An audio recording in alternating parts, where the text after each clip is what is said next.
Tonight we want to recognize our seniors that are part of the football team, our cheerleading squad, our cross-country team, and the Marion Harding Marching Band. We're going to start with our football seniors. Tonight we honor number 1, Marquise Long. Marquise is escorted this evening by his mother, Devin Smith, his brother, Marquez Long, and his sister, Alexis Baldwin. While here at Harding, Marquise is involved in the football team, basketball team, TI, and youth leadership. His most memorable moments here are his time in the locker rooms with the guys. His plans after high school are to continue his athletics career. Congratulations, Marquise. Number 5, Dalen Bowler. Dalen is escorted by his mother, Alice Bowler. While here at Harding, he has been involved in football and track. His most memorable moment was last year when the football team went away for a trip to Bluffton. His goals after high school are to go to college and study business and hopefully continue his career on the gridiron. Congratulations, Dalen. Number 8, senior Alex Stokes. Alex is escorted by his mother, Brandy, his 2 sisters, Bexley and Kaylani, his grandmother, Andrea, and his brother, Wes. His most memorable moment here at Harding as a football player was throwing a touchdown on his very first varsity play from scrimmage. His plans after high school are to go to college and study business while continuing his football career. Congratulations, Alex. Number 10, Ridge Barkley. Ridge is escorted by Derek Barkley, Amy Barkley, Danielle Butts, Jordan and Madison Kochis, Sydney Barkley, and Dakota. His activities here at Harding High School are football, wrestling, and track. His plans after high school are to attend college and study computer science. His most memorable moment was this season's big victory over rival River Valley. Congratulations, Ridge. Senior number 24, Alex Hall. Alex is escorted by his grandfather, Clifford Hall, and his mother, Miranda Smith. He's part of our football team here at Harding High School, and his most memorable moment was beating RV. His goals after high school are to attend college and study for the ministry. Good luck, Alex. Number 32, Kenneth Drake. Kenneth is escorted by his mom, LaShonda Drake, his sister, Keisha Drake, cousins Tremaine Thompson-Reese and Carter Stinson, also Josiah Gooden. His activities here at Harding are football and track. His most memorable moment is having fun during the Big Man Challenges and our 7-on-7s in the summertime. Congratulations, Kenneth. Number 43, Michael Williams, Jr. Michael is escorted by his parents, Michael and Lillian Williams, his brothers, Seth, Christy, and Jerry Williams, his sister, Laria Christy and Jamie Christy, Lindsay Atkinson, his Aunt Amy Scott, and his cousins, Jordan and LJ Scott. His activities here at Harding are football, basketball, and baseball. He also is involved in the band, has been involved with the band, the robotics team, and has done a number of community service and volunteer activities. His most memorable moment is the Kentucky football tournament with the Marion Titans as a youth. His plans after high school are to major in business and sports management and looks forward to giving back to his community. Congratulations, Mike. Number 71, Josiah Payne. Josiah is escorted by his mother, Crystal Wayne, his grandpa, Paul Wayne, his father, Josiah Payne Sr., and his sister, Talia Payne. His activities here at Harding High School are football and track and field. His most memorable moment was the big victory over River Valley earlier this season, and his plans are to continue in college and study public administration. Congratulations, Josiah. Senior number 73, Deontay Ford. Deontay is escorted this evening by his stepmother, Michaela Harrod, and his sisters, Layton and Loretta Ford. His most memorable moment here at the high school has been his time with his friends and his teammates in the football locker room. His goal after high school is to study to be a real estate realtor. Congratulations, Deontay. Now for our lone senior cheerleader, senior Tamara Harris. Tamara is escorted by her mother, Jamila Harris, sister Takora Bracey, and sister Pavia Wilson. Her activities here at Harding High School include Teen Institute, Youth Board, Varsity Football cheer, Varsity Basketball cheer, and Telecom. The most memorable moment was junior year, having fun team meals with the players, and tug-of-war contests were extra fun. Plans after high school are to go to college and study early childhood education and administration. Congratulations and good luck, Tamara. Now for our senior cross-country teamers. First up for the Harriers, senior Iris Beeren. Iris is escorted this evening by her parents, Matthew and Amy Beeren. Her activities here at Harding High School are show choir, cross-country, student council, the musical, FCA, and National Honor Society. Her most memorable moment here at Harding was when the whole cross-country team sang Party in the USA on the bus ride home. Her goal and plans after high school are to go to college and study medicine. Good luck, Iris.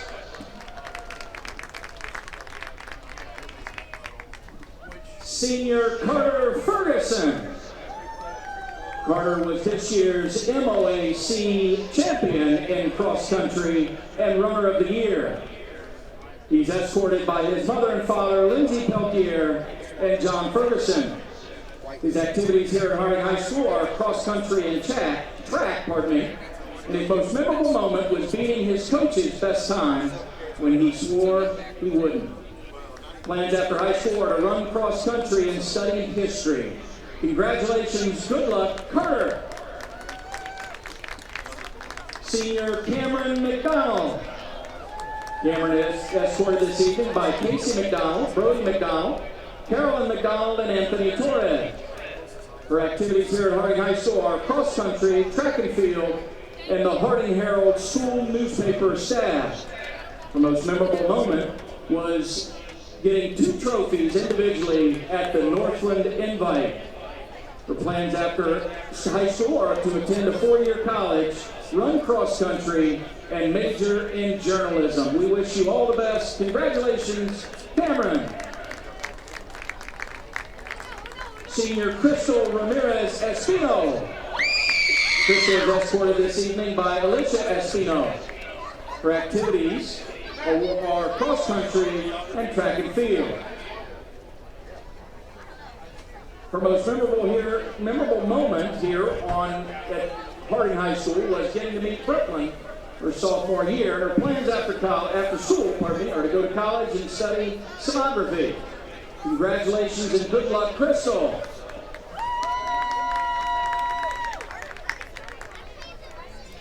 Senior Cade Sutherland. Cade is escorted by Dennis Sutherland, Michelle Albertini, Carrie Sullivan, and Jeremy Sullivan. His activities at Harding High School are cross country and track. His most memorable moment is finishing 3rd and getting a PR of 16:15 at North Union this season. Cade was also the runner-up in the MOAC cross-country meet this year. His plans after high school are to continue his running career in college and major in sports management. Good luck, Cade.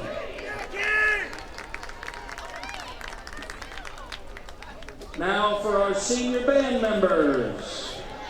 Member of our color guard, senior Austin Basinger.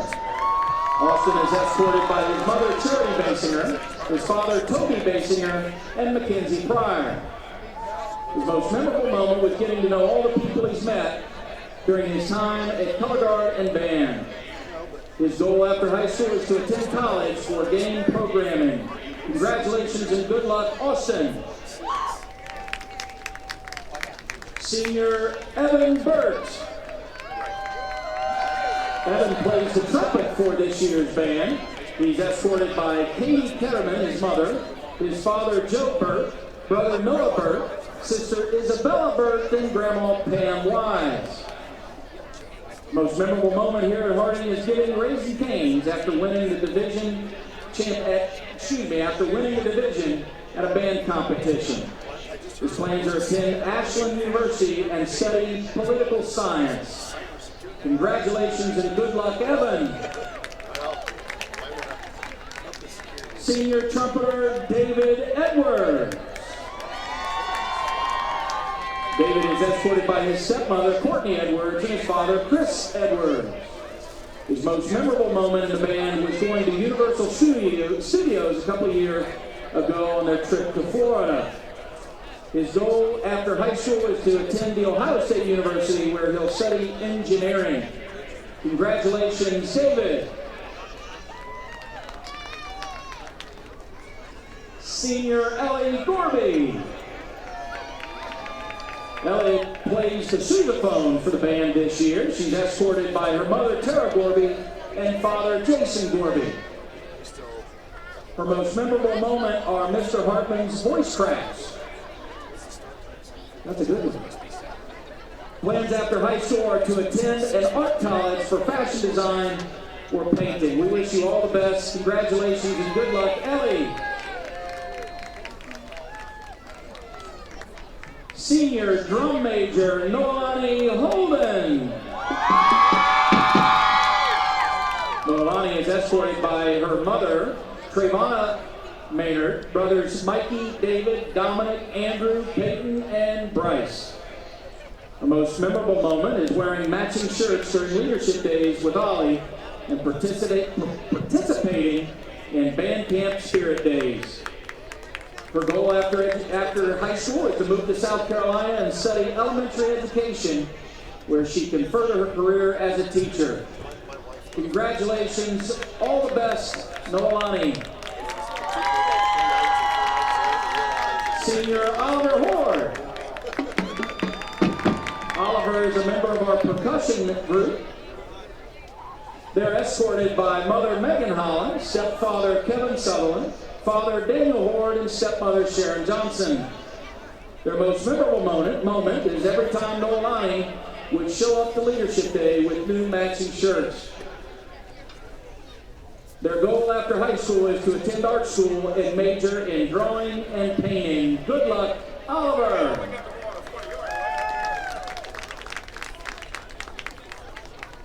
Senior saxophonist Alexander Leshevsky.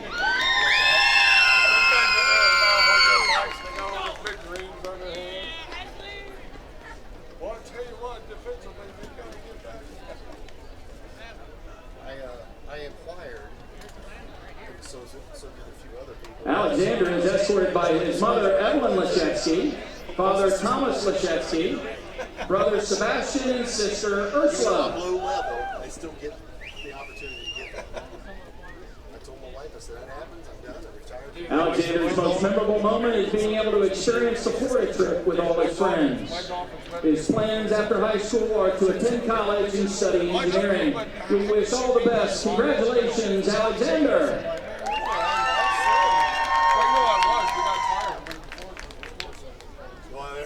Yeah, when you're, because you have a very limited roster in the NFL. Senior Seth Krause.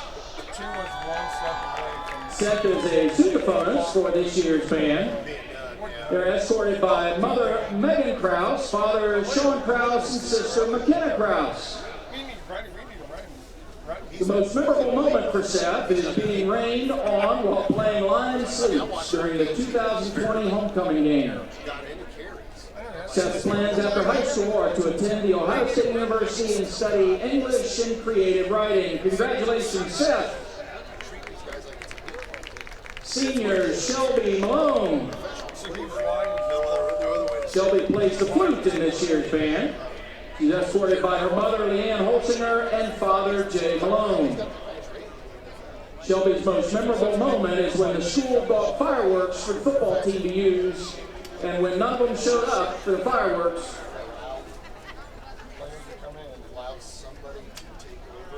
she bought a shirt at the dollar store that didn't quite fit. Everything went well after that. It was a very memorable moment for Shelby. Her plans are to attend culinary school on the East Coast. We wish you all the best, Shelby.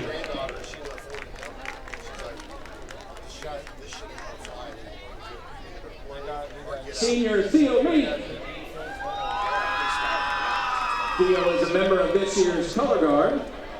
They're escorted by their Aunt Quincy, Uncle Andrew, and friend Addie Osborne.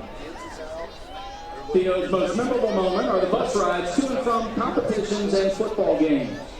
Theo's goals are to attend the Columbus College of Art and Design for interior design.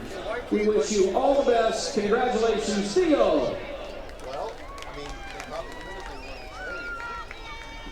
Senior Charlie Morgan. Charlie plays the flute in this year's band. Charlie's escorted by their grandmother, Melinda Manley, sister, Natalie Morgan, Aunt Elizabeth Bloomfield, and cousin, Cody Snare. Charlie's most memorable moment is watching Legally Blonde like 5 times on the bus to Florida and back. Charlie's plans after high school are to attend a 4-year college and study forensics. Congratulations, all the best, Charlie. Senior Hannah Mullenix. Hannah plays the clarinet in this year's marching band. She's escorted by mother Sherry Mullenix, father Larry Mullenix, brother Joshua, and fiance Gavin Marole. Hannah's most memorable moment is having the opportunity to play our show, the band show, the pregame in Florida at last year's bowl game in front of such a large crowd. Cool experience. Plans after high school are to attend Mac and Volvo training so they can get a full ride scholarship for a degree as a diesel technician through the McMahon Truck Center. Congratulations, we wish you all the best. Hannah. Senior Mia Navarro. Mia plays trumpet in this year's band. She's escorted by mom Ramona Navarro, dad Beto Navarro, and sister Leslie. As my dad would say, that guy's His most memorable moment is when a water bottle rolled into the street in Florida and they had to dodge getting hit. We're glad you didn't. Congratulations to Mia. Goal after school is to attend a 4-year college and major in biology. Congratulations.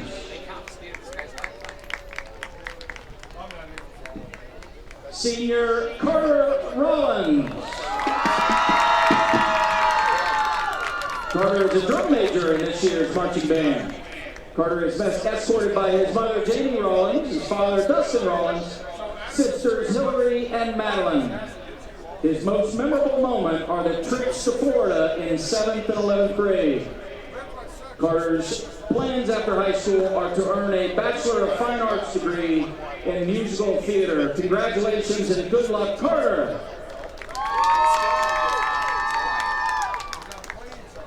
Senior Alyssa Reale. Alyssa plays the flute in this year's band. She's escorted by her mother, Stephanie Reale, and boyfriend, Jackson Greenawalt. Most memorable moment for Alyssa is the time she spent with her best friend, Sierra.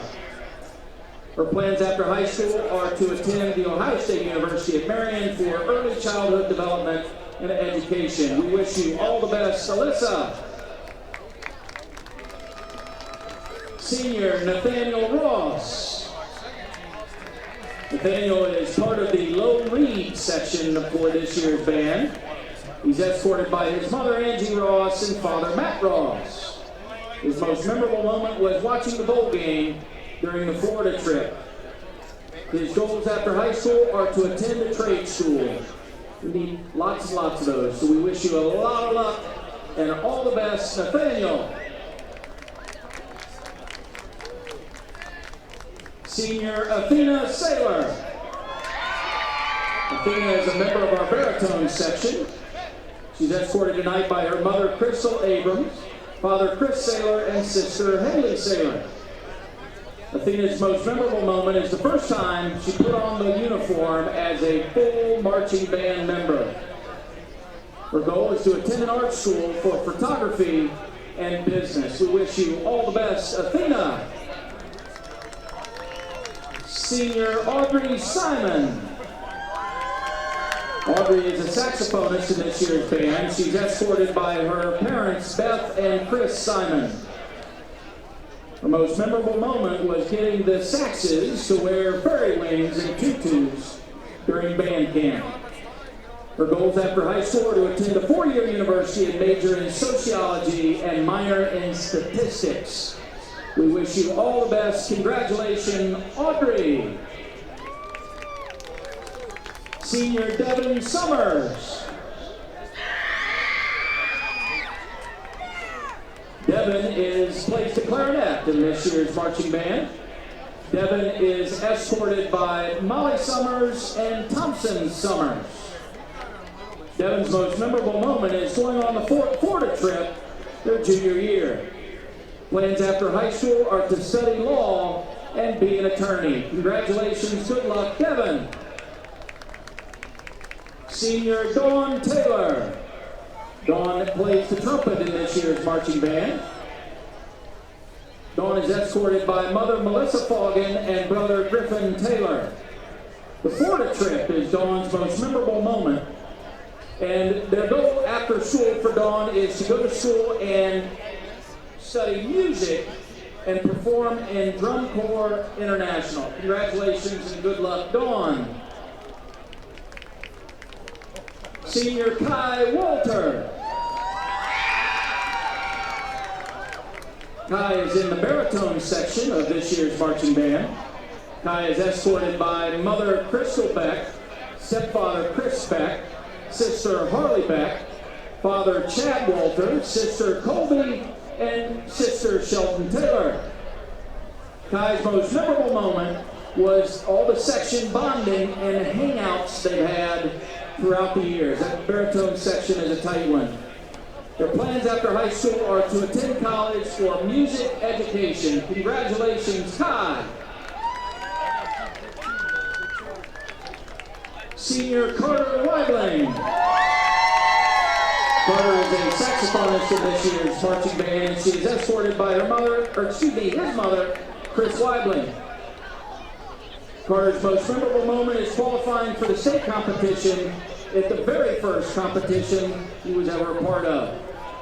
His goal is to attend a four-year college and study political science. Congratulations, all the best. Good luck, Carter.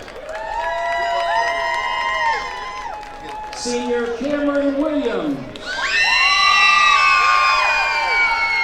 Cameron is also a saxophonist in this year's band. He's escorted by his mother, Sarah, father, Casey, sister, Cassidy, and grandpa, Fred Williams. Cameron's most memorable moment was the bus ride to Florida and playing at the ReliaQuest Bowl game. Cameron's plans after high school are to attend a four-year college and major in exercise science. Congratulations, Cameron! Ladies and gentlemen, one more time, how about a hand for this year's fall seniors?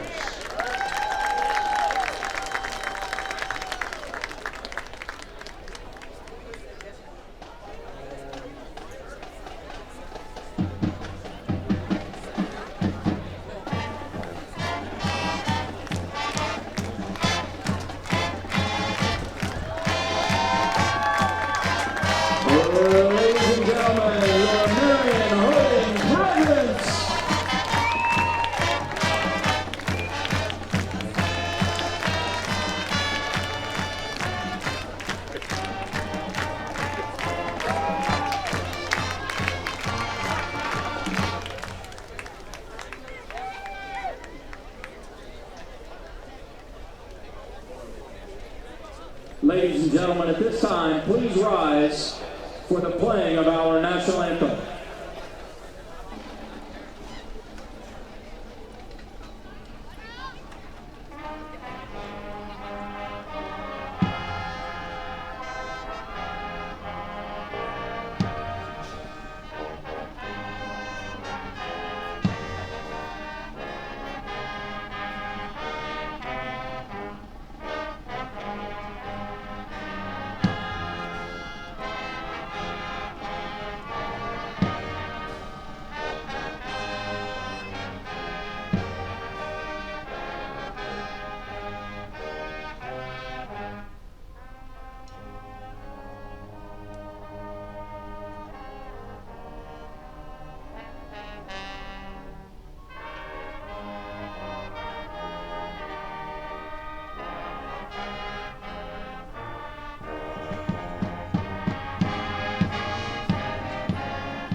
Okay, good evening, folks out there in Cybers land.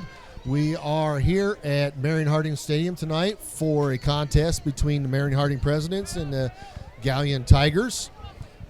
Believe it or not, this has playoff implications for both teams. Right now, Galion has clinched a playoff spot, but it with a loss tonight or a win tonight could determine their placement in the playoffs, the seeding. Harding is on the bubble. If they win tonight, that's going to put them at 4 wins for the season. And depending on what other teams do in front of them, that can determine the fate of Marion Harding tonight. Last week Marion Harding went over to Pleasant, a county rival, and they took a loss, a hard loss. It was a dominating loss by the Prexies, or not by the Prexies, but by the Spartans. And we're going to see how well Harding can bounce back tonight after that. We are just about ready for kickoff here. Some of the area teams I'd like to throw out there who are looking to get into the playoffs tonight or have already clinched. We've already mentioned Galion of getting into the playoffs. Shelby's in. River Valley is in. Ontario is in. Highland and Pleasant. Clearfork is clearly out without a conference win this season and one on the schedule total. But locally, we're looking at other teams like Northmore, Elgin, Winford, and Colonel Crawford are all getting into the playoffs tonight. Teams that are not getting in from the playoffs tonight locally are Mount Gilead, Bucyrus, Cardington, and Ridgedale. Ridgedale, it's kind of sad to say that they're not getting in because they had the potential tonight to go 6-4. They're over at Lima Perry tonight. It's a long little travel for them. But at a 6-4 record, it's probably the best record that Ridgedale's seen in close to 15 to 20 years. So, kudos to those guys for coming out. It's a small group of dudes out there trying to make the things happen, and they're making things happen. Congratulations to them for a season that hasn't been seen at Ridgedale for quite some time. All right, so the kickoff is up, and it's going to come down at about the 10. Bounce, picked up, and pretty good coverage for Harding to stop that return inside the 20. So Galion's going to start 1st and 10 inside their own 20 with 11:55 in the first quarter. Carver was brought down by a host of presidents at the Galion 19-yard line. Tigers take over 1st and 10. We can review the league standings very quickly. You got a tie between Ontario and Shelby for first place. Shelby gets the tiebreaker over Ontario with the win.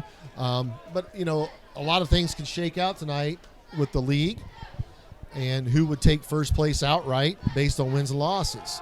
The handoff goes to the right side, and he's going to pick up the first down.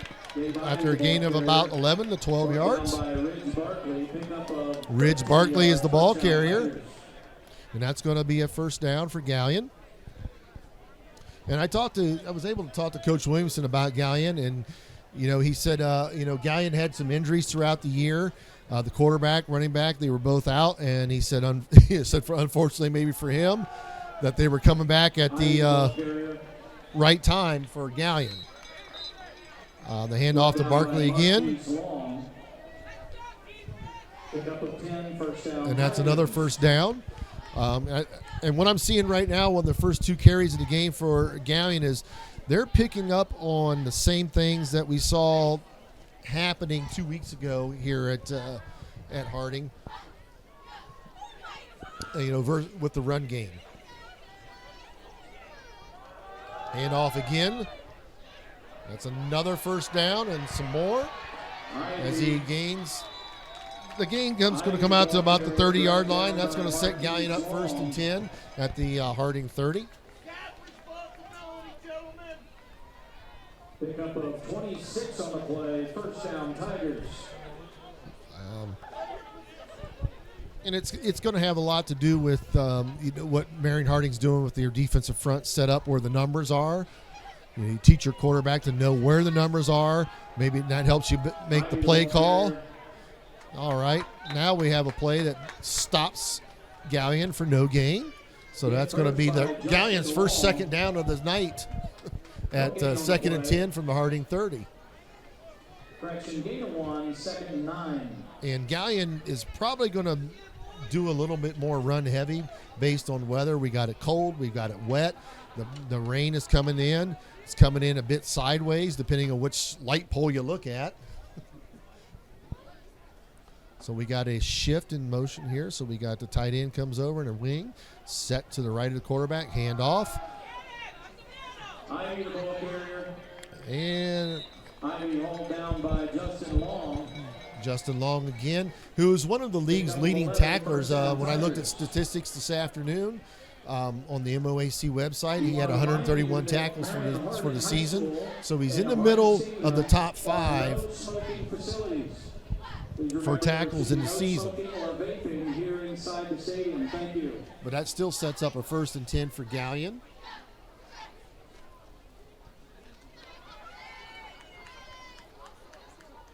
They break the huddle. They have a tackle over formation to their right. Handoff again. And no, it's a fake. Quarterback cuts back inside, and that's a touchdown Galion after an 18-yard run.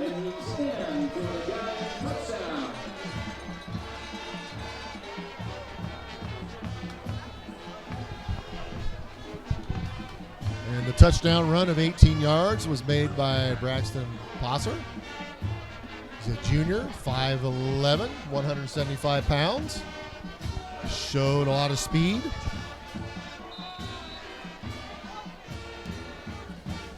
So we're at 9:42 in the first quarter.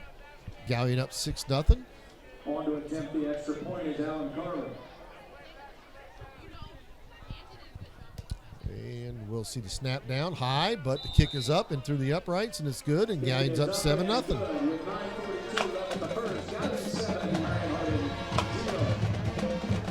And clearly, after that first drive, Marion Harding's going to have to make some adjustments defensively.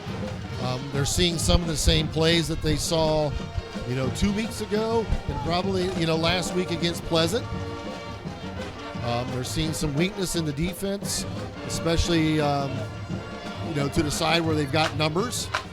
That's part of the reason why they're going with a tackle over and a wing to get you to shift to that side and then, possibly run it back weak.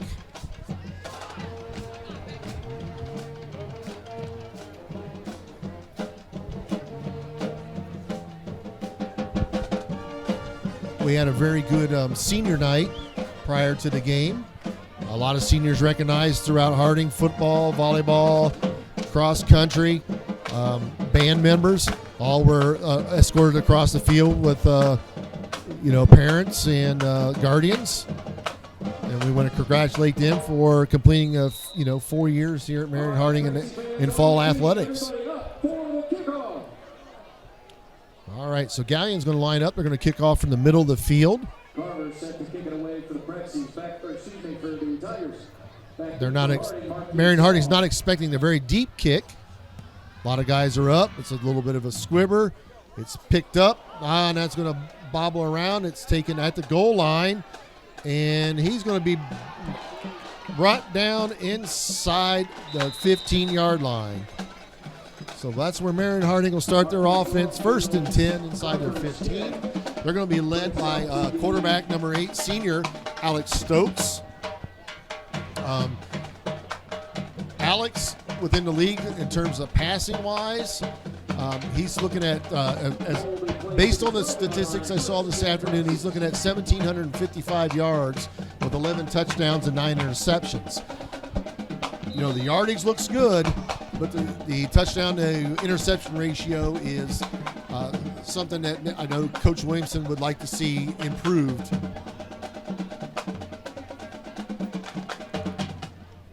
Snap, the handoff, and that play is going to go nowhere, and they're going to lose about 2 on that. Brought down the backfield by Jimmy Hardy. Loss of 2, 2nd and 12. So Harding's looking at 2nd and 12 from their own inside their 10. Actually, ball's at the 10. We have motion into the backfield. Stokes fakes the handoff, rolls out, throws, and that ball is going to be incomplete. He might have rushed that one just a little bit. As a coach, if you're going to roll your quarterback out, you would like to see him maybe get just a little bit more depth and allow him to get the shoulders a little more square and get that ball a little more on target for that out route.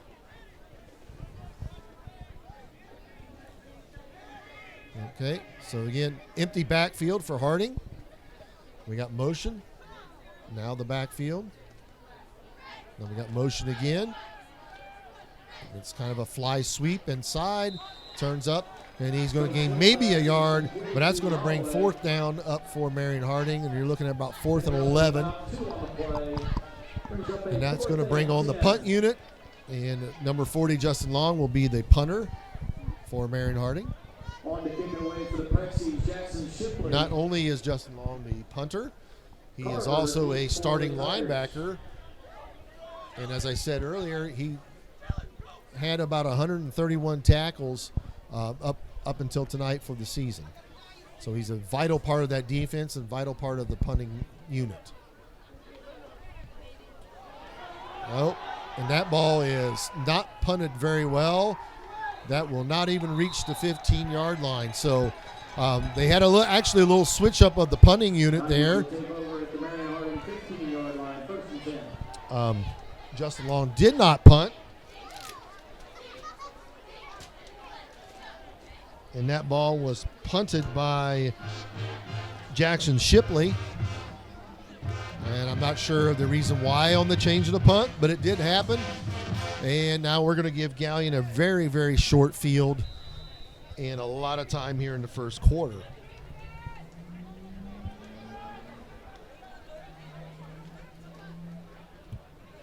Galion handoff up the middle, and that's going to gain just about 9 yards on the carry. And right now, Gabe Ivey has really kind of slashed Marion Harding's defense at this point. And I'm not sure what kind of adjustments that Coach Williamson is looking at this point, but when you're on the playoff bubble, you're going to have to be just a little bit desperate here in the first quarter to make those adjustments and make them quickly. Hand off to Ivy again. This time he's going to pick up about maybe a half a yard. That's going to bring up 3rd and short. And 3rd and goal, ball at the 6. Now they're going to give him the first down. From my perspective, it didn't look like he got that far, but once again, I'm not wearing the black pants and the striped shirts, so it is what it is. They're the official word on the field tonight.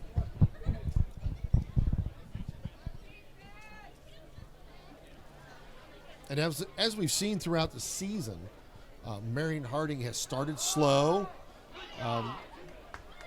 offensively and defensively in the first quarter, and they've usually made their adjustments. They've picked up the pace, and they've dominated quarters second and third, and then maybe about midway through the fourth.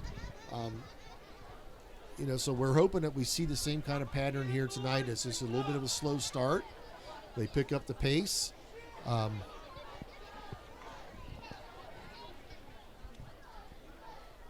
But we'll see. We'll see what happens with Marion Harding tonight.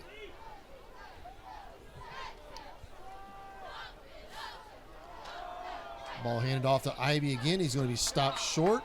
He's going to make it down to about the 3, maybe the 2-yard line.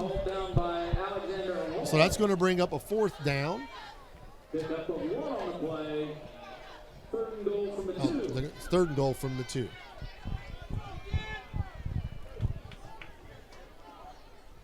Marion Harding would be well served if they can stop this play, hold Galion to a field goal. Depending on the kicking situation, it could be down 10-0, 7-0, but you're still in the game. You got shuffle motion across, hand off to Ivy again. He's going to make it in the end zone, and that's a touchdown for the Galion Tigers. So about midway through the first quarter, Galion goes up 13-0. Kicking unit comes out. Galion sets up in a what we would call the gunslinger formation back in my day, with most of the offensive line offset to the left. That makes your center eligible because the wide receiver's off the ball over here. But typically a lot of teams make the shift over. They want to see how you cover it. If you don't cover it, then they snap the ball and throw it. But if you cover it, they bring them over in the kick. And that kick is up, and it is good. And that's going to put Galion up 14-0 with 5:42 in the first quarter. Definitely not the way that Marion Harding wanted to start out tonight. Being on the playoff bubble, you wanted to start out with some high energy. You wanted to start out with some aggressiveness, especially on defense. And so far, in this quarter, we haven't seen that from Marion Harding. But as I said, the pattern has been they pick up the pace in the second quarter, offensively and defensively. So we'll see if they can repeat that pattern tonight.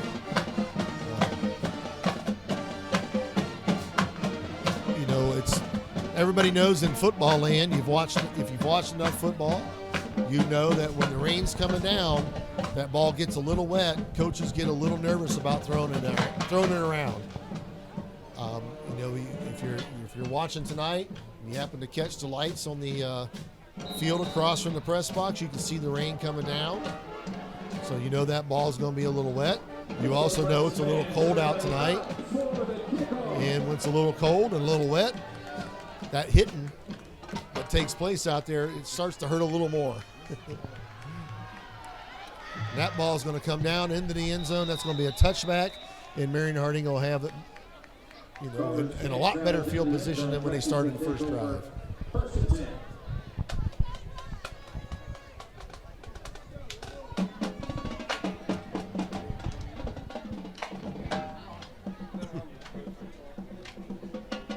All right, so Harding's offense will take the field against Alex Stokes at quarterback. And Marion Harding, even for the record, statistically has some kids, in the top 5. You're looking at Raymond Scott Harbor at 580 yards, 5 touchdown receptions on the year. And you got Keontae Scott at 593 yards receiving and 3 touchdowns on the season. So, it's not as if Marion Harding doesn't have kids statistically in the top 5. It's a lot of times it's just mistakes by Harding, fumbles, penalties that hurt him. And that pass from Stokes goes out to Keontae Scott. That's a completion, and that's going to be, looks like about a 9 on the play, so they're not going to quite give him the first down. But it brings up a second and very short yardage here in the first quarter. And this is, an important drive for Harding. They have to really put something together. They have to move the ball and ideally get some points out of this. Hand off to Mike Williams. The ball's out on the ground. We'll see what the officials rule. Mike Williams, ball carrier. Fumble on the play. And they're going to rule it Galion football. So again, Galion's going to take over. First down, Tigers. On the Harding side of the field, we have a player down. Can't quite see the number.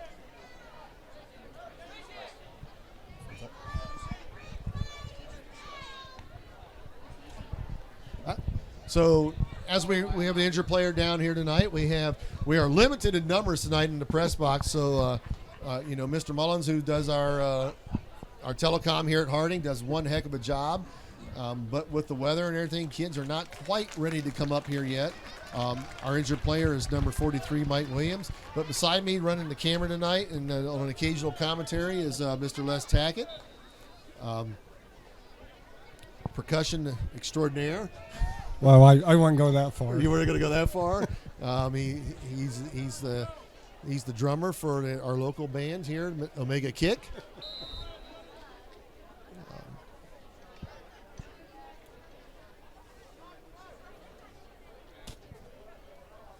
He's a well-known Buckeye fan in the community, a teacher at Ridgedale, and we're happy to have him up here helping us out tonight. Well, we have a fumble on the play for Galion. That ball is going to be picked up, recovered by Galion, but it's going to be a loss of about 5 on the play. But I will tell you that Galion's looking pretty good with their run game. Yeah, and again, when you look at the statistics for the MOAC on the website, you don't see Galion in a lot of the top 5 categories. You don't see them in the rushing. So at some point, you would like to think that Harding's going to make that adjustment and get the stop on the run, which they do here. They're going to gain about 1, maybe 2 yards, but they're still going to be behind the sticks, as we like to say, and that's going to bring up a 3rd and long situation. But they do have good field position. That's kind of what's helping them pretty much the whole game. Right. And I would have to suspect that, if you're Galion, you're not looking to get the entire first down on this play. You get half of it, and then you take a shot on 4th down. You're up 14-0. Why not take the shot? And it's a tight end dump pass, and he's going to be brought down in just about the 5-yard line, maybe to 4. Now the official's going to mark it at the 5, so it's going to be 1st and goal from Galion. And we have another Marion Harding player down. Officials timeout. So when you run the football, you can open up that little passing game. Yeah, and it's an age-old strategy of run, suck everybody up, and then you open up that one guy, and then that's exactly what happened there. Harding most of the season has played a pretty typical man coverage across the board, and it only takes one guy to make an error in man coverage, and then you got to, in this case, you have a tight end or a wing back running free down the middle of the field. It's just fortunate for Harding that they were able to get guys on the right pursuit angles and make a tackle and live to play another down here in the first quarter. Our injured player, once again, I cannot see the number. Initially, I thought it was number 17, but maybe not. We'll see if we get the guy up, the young fella up, and then we'll get him off the field. We're looking at number 27. And that's Kwame Scott. He's a defensive end tight end, junior. He's coming off, pretty much on his own power. He's got a little limp going on. He may have got stepped on. When I know of, through my days and times of high school football and playing college football, I've been stepped on. Even as a coach, I've been stepped on. That's a pain that takes a little bit to get rid of. A little stinging. Yeah.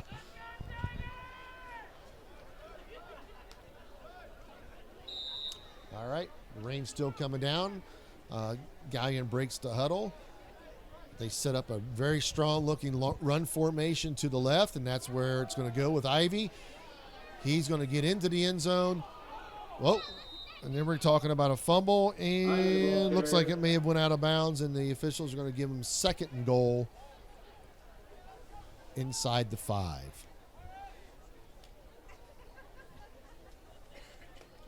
Gain of 4 on the play. 2nd and goal from the 1.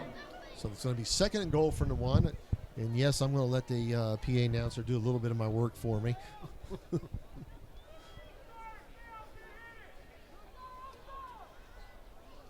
Okay, again, heavy run formation to the right.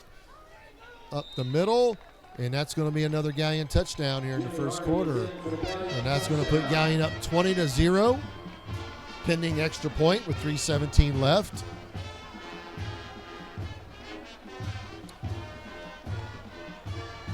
Galion's overall record tonight is 6-3.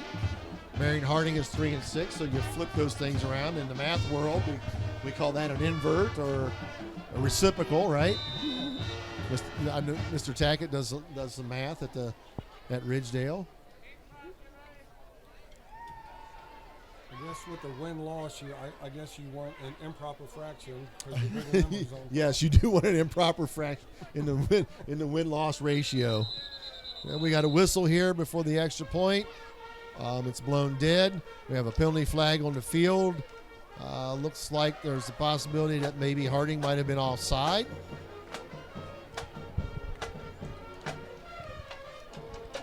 But I'm no football expert, but it looks like they're running the grind in the first quarter.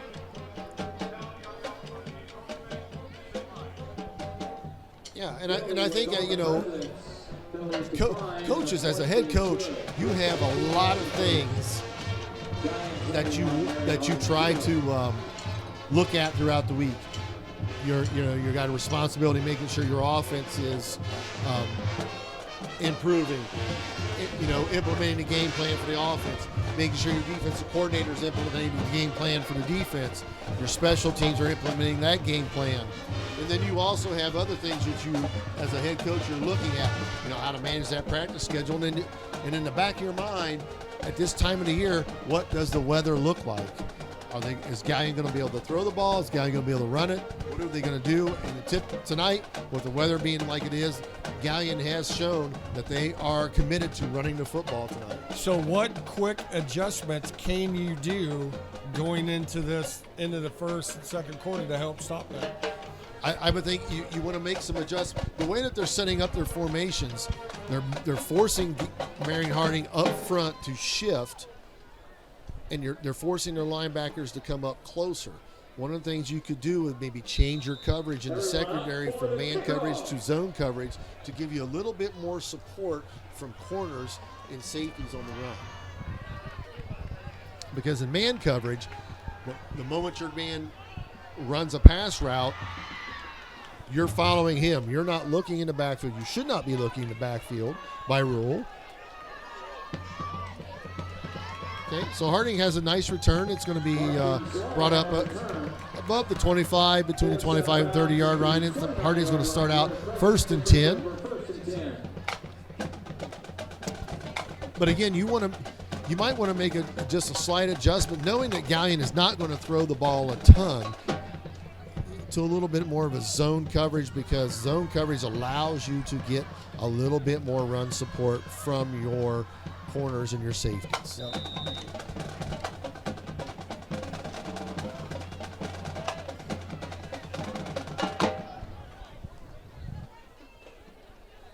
Okay, so Harding will come out 1st and 10.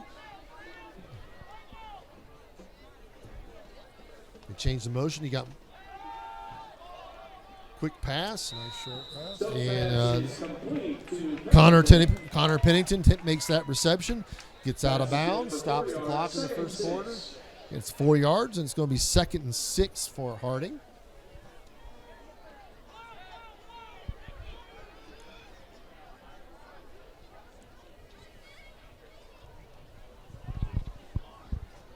Okay, so we got the shift again. Dalen Bowler comes up. He makes a nice block on a guy coming in. Alex Stokes succumbs to the pressure, and he's sacked for no gain. So that's going to bring up a third down and about 10 and a half. Looks like he had the thought of the pass, but wasn't there.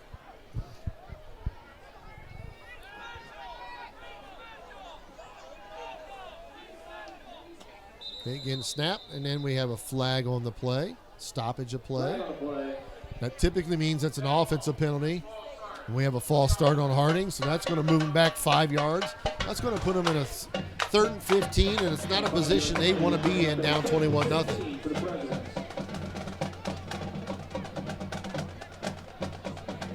You definitely want to get your offense going and let your defense, once again, You got to give your get a kids little bit of rest. time. Yep. Yeah, you got to give your kids a rest.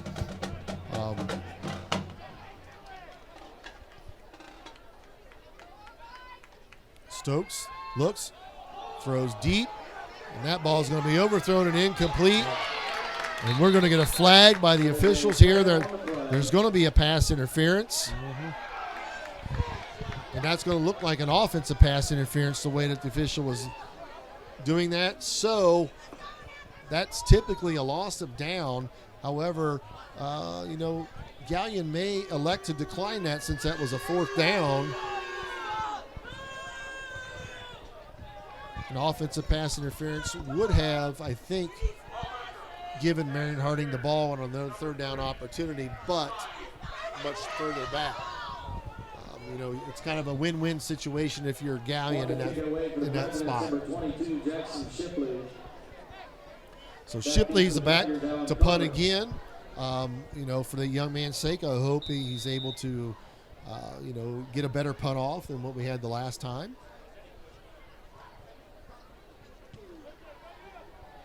And that ball goes high and wobbly. It is going to break the 50. Roll, and Harding will down it at about the 41 of Galion. So here in the first quarter, we have not breached the first quarter yet. As far as time running out, we're at 2:05. By far the worst field position that Galion has started with tonight. You can take a little positive out of this Yeah. and try to stop him here. And when you look out on the field there, you see Galion. They won the state championship in 1985 under Coach Owens, Lee Owens, who spent a lot of times at Ashland University. Ivy again with another carry, and he's going to gain about 15 yards. It's going to be a first down for Galion. Then Galion had some down years. And then they've been able to build the program back up again. he's getting some good blocks, and when he's going north and south, it looks like he puts on the wheels.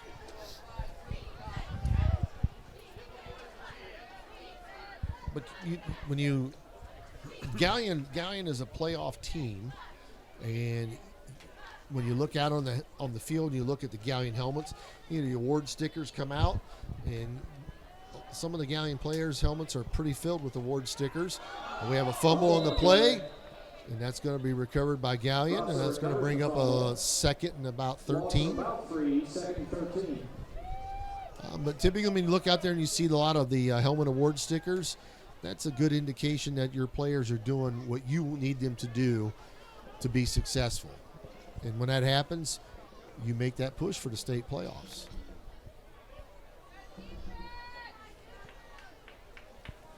So we have 2nd and 13, ball on the 47 of Marion Harding. Ivy again on the carry, up the middle. He's going to be stopped. Ball down by Justin Long. Justin Long again on a tackle. And we have now broken the 1-minute barrier here in the first quarter. And a situation where Marion Harding has thrived all year long on 3rd and long. They've been able to dial up some blitzes. They've been able to dial up some pressure from the front four. Their front four is anchored by Mike Williams, number 43, who was injured a little bit ago, but he's back on the field. We have a pass. It's going to look, throw weak, and it's incomplete. And that was based on some pressure. So Galion's looking at their first 4th down tonight. Here in the first quarter, 4th and 12, 13 seconds left. They're going to bring the punt unit out. On to punt it away for Galion, number 33, Landon Campbell. So Landon Campbell number 1, Marquise Long. will be punting for Galion. Marquise Long back for Harding. He's going to position himself inside the 10.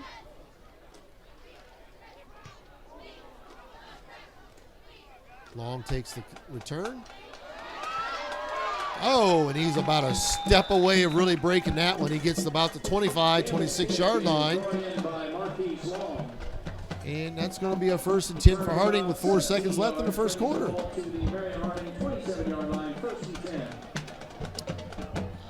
Marquise Long is one of the leaders on defense. He has 3 interceptions for the year. Right in the middle of the pack for the league. The top for interceptions in the league is 4 on the season. I believe that's by a young man over at Highland. So Harding here on offense. Stokes sets, throws. Caught by Scott. He's going to make a move and get out of bounds, and he's going to have a first down. Pick up of 16 on the play. First down, Prexy. And one of the consistent players offensively for Marion Harding has been Keontae Scott. He's a 6'1", 170-pound junior, so he'll be back next year. So, as a leader on this team.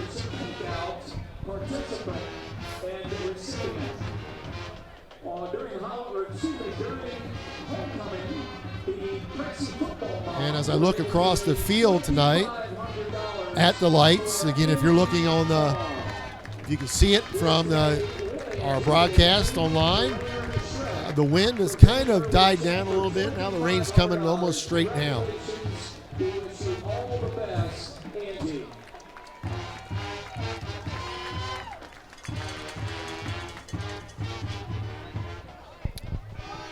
So we're going to start the second quarter. Marion Harding 1st and 10, ball on their own 44. We got a stacked set of receivers down in the bottom of your screen. 3 receivers to the bottom of the screen as Dalen Bolin was set up. Now we got motion across. Set in the backfield. Tyshawn Butler takes the handoff.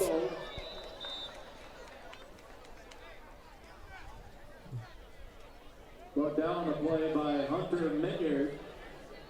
Pick up a 4, 2nd and 6. And I mispronounced that first name. I believe our person in the backfield at the time was wearing 7. That's Tywan Butler. He's a defensive end, tight end. He's 6'1", 195 pounds, junior. So again, another guy coming back to help build this program. Stokes sets, throws. Caught by Pennington.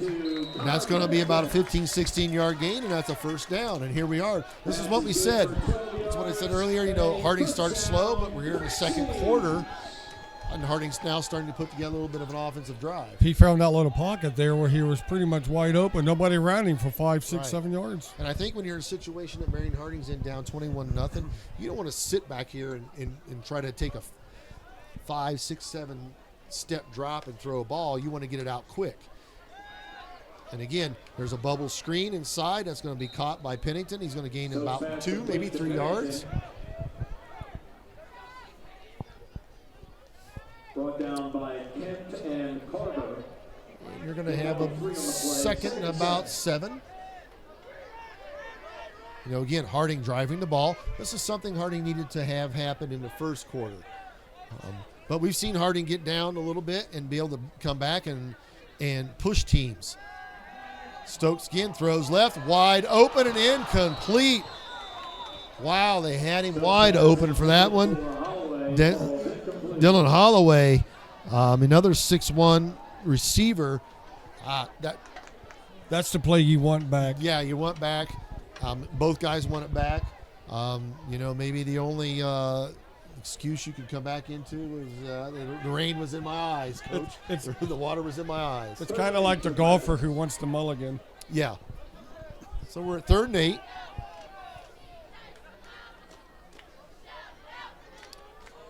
Pennington in motion. Bubbles to the boundary. Stokes gets pressure. Avoids it. Sets, throws, and no, he doesn't. He keeps it, and he's going to be sacked. He's going to lose about 3, and that's going to bring up 4th down and 10 for Harding. I'll be interested in seeing what Coach Williamson does. I would suspect you're down 21-0 here in the second quarter. You got to get a score on the board. You're probably going to go for it.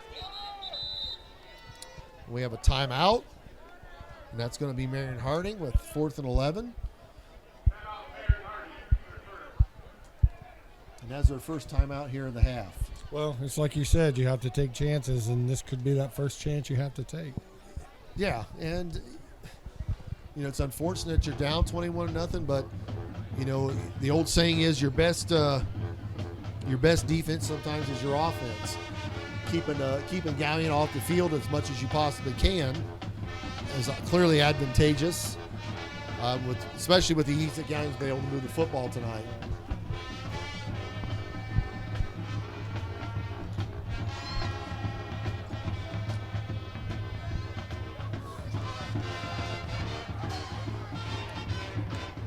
So here we are. It was a quick timeout, 30-second timeout. Stokes is going to start with Bowler to his left, and now we have a stoppage of play again. And now Galion's going to call their timeout. So clearly they didn't have maybe the personnel that they wanted on the field, or they didn't like what they saw out of Marion Harding from the huddle. Me personally, if I'm a coach at this point, I'm up 21-0. It's raining, it's cold. I'm not wanting to take a ton of timeouts at this point. I want to keep my team rolling, knowing that I've made the playoffs. I maybe want to get up 28-0 before I go into half. Come out, let my starters play here in the second half a little bit, and then get my younger kids in who may not normally get in. Because those young kids come out, their JV season is over. They still come out to practice, run scout teams and things like that. You want to reward those kids.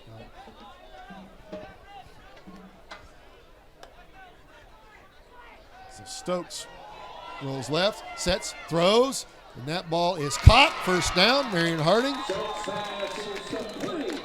And that's going to be caught by Butler.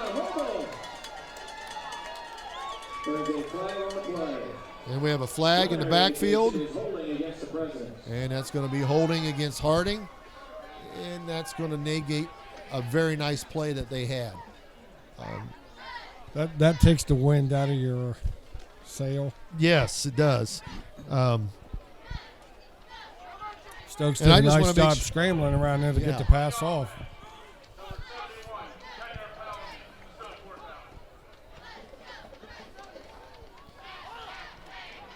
I want to just make sure I'm getting the names correct based on my roster. Number 7 for Marion Harding is Dylan Holloway, who made the catch. I hear our announcer downstairs saying it was Raymond Scott Harbolt. Unless there was a number change, I'm going to go with the idea that it is Mr. Butler. We have another kick by Shipley. This one takes a nice Harding roll. It's going to go inside the 10 and roll dead right around the 5-yard line. So, once again, by far the worst position that Galion has started with tonight at their own 5. 46-yard punt for And really, in a game like this, Galion's up 21-0, but it's not a safe lead by any stretch. It takes one mistake, one wet ball, one fumble, one missed block, and Harding picks it up and goes in, and you're back. You're really back into the game at that point. And I'm sure that's what Harding's hoping right here. Yeah, and I think as a coaching staff, you're still coaching the kids on the sideline. Hey, we're not out of this thing. It takes one play to get us right back in and get the momentum going. Okay, Ivy again takes the handoff. He's tripped up. If that hand doesn't get on the foot, Ivy's probably running down the sideline for a big gain and looking like a stud at running back. So we're going to have 2nd and 6. Ball just inside the 10-yard line. So who has the advantage in weather like this, the offense or defense? I guess it depends on the style that you run on offense. If you're a heavy throw team, then you would have to say your defense would. We have a fly sweep. He's going to be brought down inside the 15. Brought down by Keller and Barkley. And we're going to have to bring up 3rd and about medium for Galion.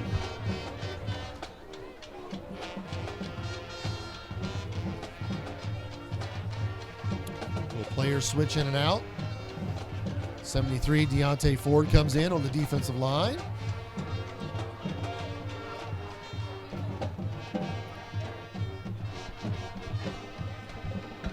Okay, hand off again to Ivy. And Ivy's going to have the first down plus some. And that's going to keep our clock rolling here a little bit in the first quarter. Brought down by Barkley.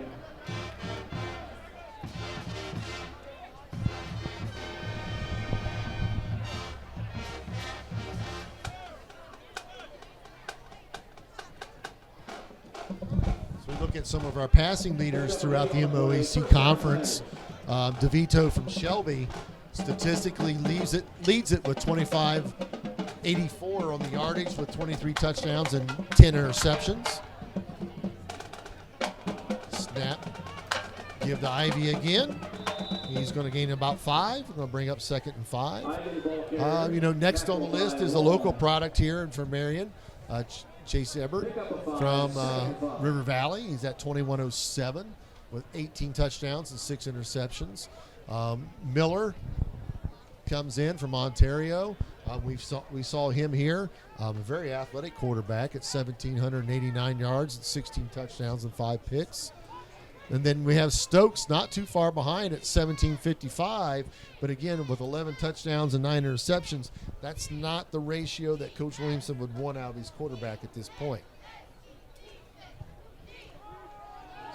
So they fake the handoff over the middle, and the pass is incomplete on a deep post route. So we're going to be looking at it about 3rd and 5 for the Tigers. And again, I've seen Harding stiffen up a little bit more on defense. So whatever adjustments they had made at the quarter break are starting to, work, for lack of a better word. But when you're down 21-0, you're going to have to start thinking about making those adjustments, and how can you make those adjustments a little bit earlier. So we have a flag, and judging by the reaction of the player on the field, that's going to be against Harding. That's an offside. Automatic first down. And that's going to be a first down for Galion. And when you're trying to climb back into this, those are things that you do not need.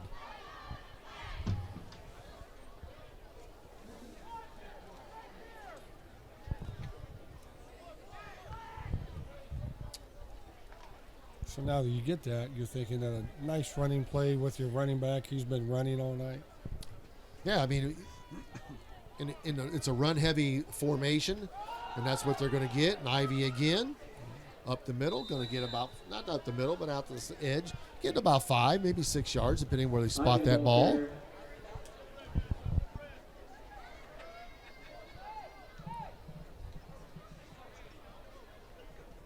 And it's pretty much just back and forth. Left side, right side, left side, left side, right side. Yeah, it's and again, you're going to see that formation set up here now.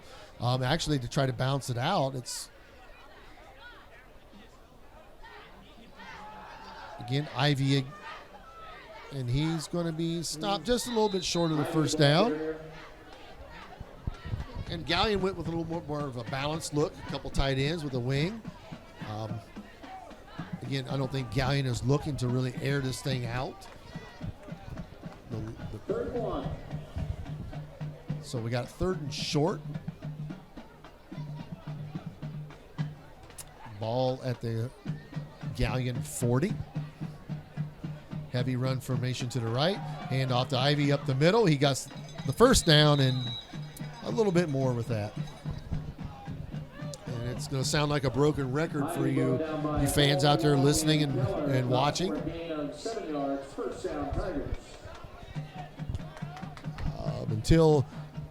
Until Harding makes a little bit of a defensive adjustment, we're pretty much going to probably see this kind of running attack all night. Ivy again puts his head down. You could hear the hit of the pads up here. Broke free. Looks like he does a good job of keeping his feet moving all the time and just running forward. Yeah, he really does.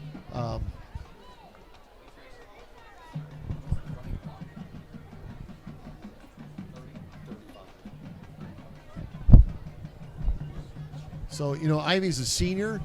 He's 5'10", 160 pounds. So he's not bringing what we would call a lot of weight or a lot of tail behind him to keep it clean for the viewers out there. But he, like you said, his legs are constantly going. And it looks like he is taking a breather off the field. Yeah, you gotta give him a break here and there. So again, we're looking at that run formation. Oh, now 24 gets the carry, makes the break to the outside. He's going to be brought down in the end zone, and that's going to be another Galion touchdown. And that touchdown was by Jimmy Hardy. He's a running back / linebacker, 5'10", 180 pounds, so he's a little bit heavier back. But made a nice cut there at the end. He did make a nice cut. When running backs do that, we talk about that in the coaching world as having good vision, knowing when to put the foot in the ground when you have a defender that hasn't leveraged the football well.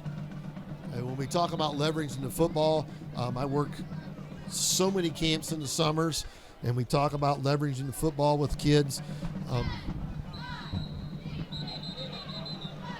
The 2-point attempt is no good. And our extra point attempt is no good.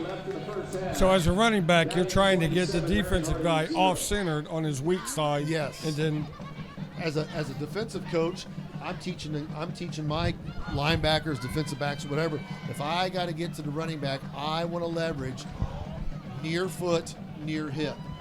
What that means is my near foot as a defender, I want to be near hip of the running back. What that allows me to do is get in a good position to leverage the football, what we call, so if that running back decides to make a cutback, I'm in a position to do that. On this particular play, the running back, Mr. Hardy, he got the defensive back out of position. The ball wasn't leveraged. He knew that. Once the defensive back's position crossed his center line, it was put the foot in the ground, cut back against it, and now by sheer geometric angles, you're not going to make that tackle. And that quick second gets you that touchdown. Yes. So that was a lot of coaching, a lot of words. I may sound like a politician, but you're the football guy. No, when comparing to me.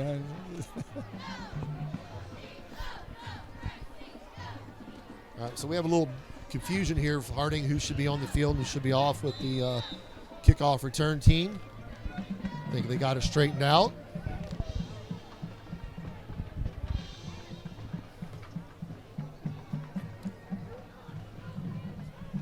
And Galion's going to be set to kick off again from the middle of the field. And boom, that ball's low. Fumbling around at the 26, 27-yard line. And they're going to give Harding the ball at the 25 after the fumble and the recovery. So Harding's going to start at 1st and 10 at their own 25. 4:19 left in the first quarter. They're down 27-0. And we talked about this a couple times during the year. What do you do as a head coach, when you've got this kind of deficit, you continue to coach, you continue to take your kids, and you talk about, let's work with the fundamentals. Keep pressing on the fundamentals, because you're Coach Williamson, you're coming in, it's your first year, you are looking to build your program, and you build your program with fundamentals. Now we're going to have a false start against Harding. And that's going to move the ball back 5 more yards, so they're going to start first and 15 at their own 20. So, yeah, the fundamentals are what you're looking at, but getting your mental aspect back in check, that's got to be tough on these young kids, correct? Yeah, and I mean, in Harding, other than a couple years ago when they did make the playoffs, they've struggled with that mental aspect of the game. They get down on themselves, and for some of these students, it's easy to give up. But as a head coach, you're coming in, you're pushing your players. Do not give up. Do not give up, regardless of what the score is. You keep playing. You keep fighting. And those are lessons that carry over beyond the football field into life. Well, they've had some good plays here, but the key is consistency. The little penalties is hurting them when they get a push. And Stokes will go down, and that's a sack on the play, and that's going to move Harding even further back. Brought down in the backfield by Hunter Vineyard.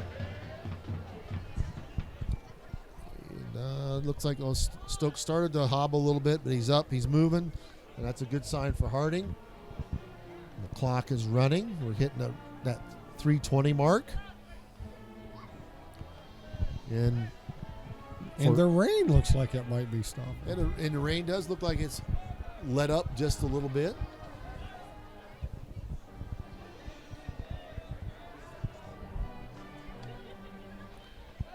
Stokes sets, throws. That pass was intended for Connor Pennington, and that's going to be incomplete. Connor took a nice little shot in the side, but he gets up and gets ready for the punt formation, which he's in on. It looked like he was anticipating that hit just a little bit. Yeah, and again, when you're down 27-0, it's cold, it's raining. You start to cringe just a little bit when you know those things are happening.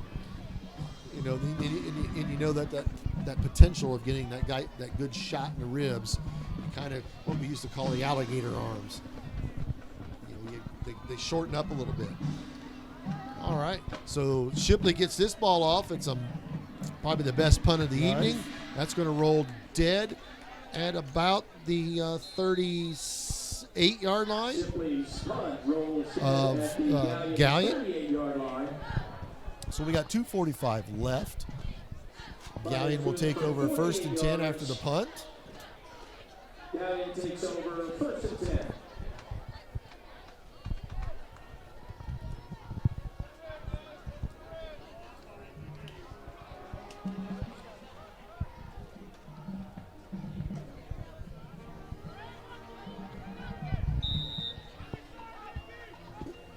Okay, so Galion, first and 10, again, setting up with a run-heavy formation to their right. Shipley again. And he's going to gain about 4, maybe 5 yards. It's going to bring up about a second medium.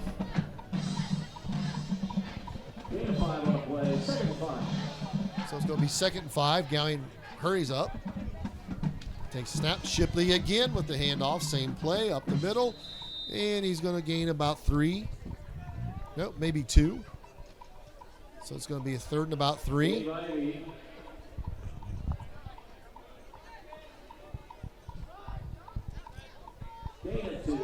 Again, Galion with the hurry up. Looking to the sideline for the play call.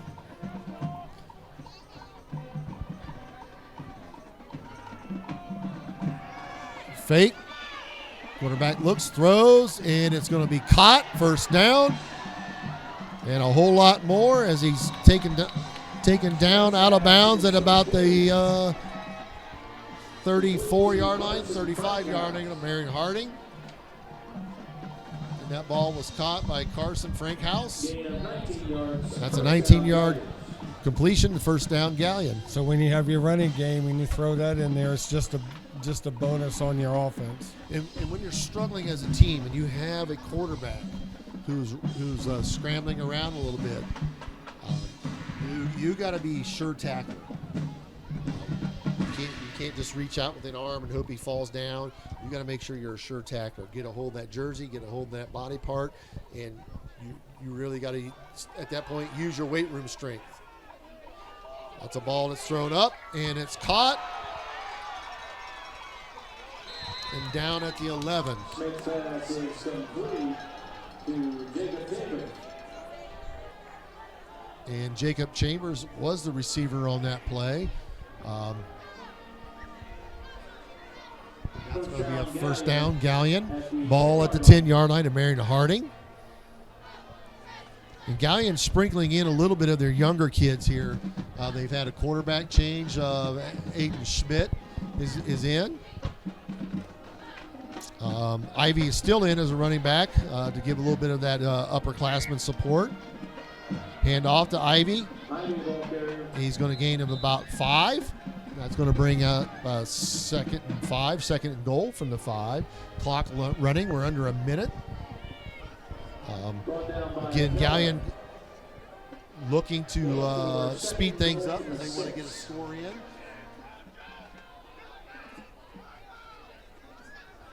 And Galion's going to call timeout with some confusion on who should be in on the interior line and who should not. We got 43 seconds left in the first half. And it looks like Galion still wants some intensity. Even though you're up, you still want your guys to play as well. Yeah, absolutely. But you want your even your younger guys, your second guys you're throwing in here. You want them to execute things the way that they've been practiced all season. A little long. confusion there.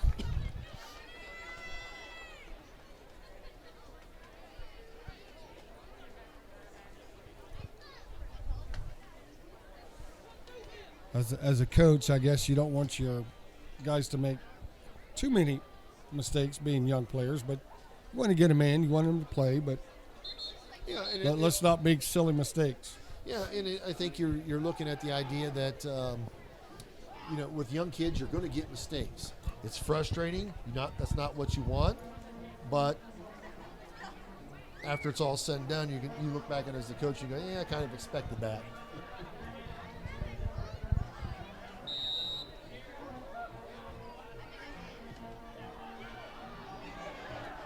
We got the rain coming down just a little bit heavier now. That play was stopped for no gain. Actually about a loss of a yard, so we're going to have 3rd and 6 with under 30 seconds left. And I would suspect maybe, just maybe, Galion might go ahead and let the clock run out. We're going to have an official stop on the play for an injured player for Galion. The player down is number 5, Logan Shifley. He's a wide receiver on the offense, senior, 5'11", 170 pounds. Hopefully it's not a severe injury. He's grabbing that ankle area. You don't want to see Galion lose some of their key players as they're getting ready for a playoff, game next week. He tried to walk off a little bit, went down, and now he's up and walking. That's a good sign. It's a little sore, but chances are he'll probably be okay. He might be one that we probably, unless he's a starter or a key player, we may not see him back in the second half just to keep him a little bit more healthy, get him healed up a little quicker if you can. If that makes sense. I mean, I don't know how much you can heal up in a half, but you can start the process. What do they say? Early. Wrap it. Yeah, yeah. Okay. Takes a snap, sets, throws, and it's going to be intercepted in the end zone. Smith's pass is picked off. And that's picked off by Connor Pennington in the end zone.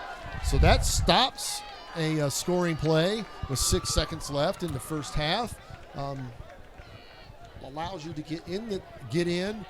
You want to get your offense out, get out here, run a play, get into halftime. get warmed up a little bit, talk about how you're going to approach this second half as a coaching staff. And there's that mentor aspect. You can take something positive out of this first half. Yes. In the first half that has not gone very well for Marion Harding.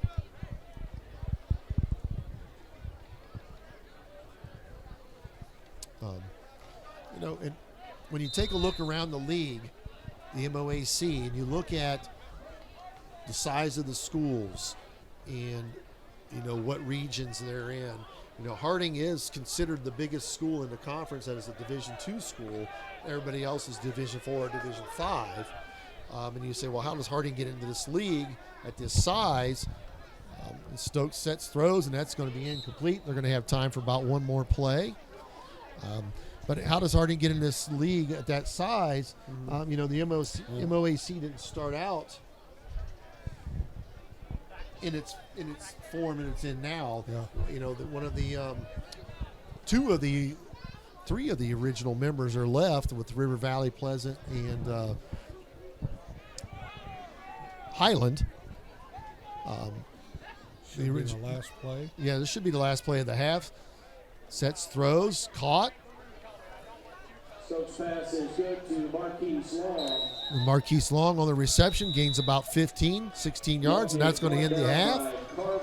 Harding ends the half down 27-0 on a rainy, cold night here at Marion Harding Stadium. Galleons come in with the approach that we're a playoff team, and we're going to show you we're a playoff team. With the running game. So enjoy our halftime show with the band, and we will pick you up in the third quarter. Please welcome to the field the 2023 Marion Harding Marching Band under the direction of Jacob Hartman and Ben Weaver. This year's show is entitled Bella Italia and celebrates the music, cuisine, and culture of Italian heritage. The Harding Band is under the field leadership of drum majors Nolani Holden and Carter Rollins. The color guard, under the direction of Kaylee Crockett and Meg Hutchman, feature soloist Austin Basinger, McKaylee Blackbird, and Theo Meek. Featured musicians are Alexander Lashetsky, Jack McCreary, Audrey Simon, John Taylor, Kylan Walter, Carter Weidling, and Cameron Williams. Please sit back and enjoy the decorated, celebrated pride of Marion, Ohio, the 2023 Marion Harding Marching Band.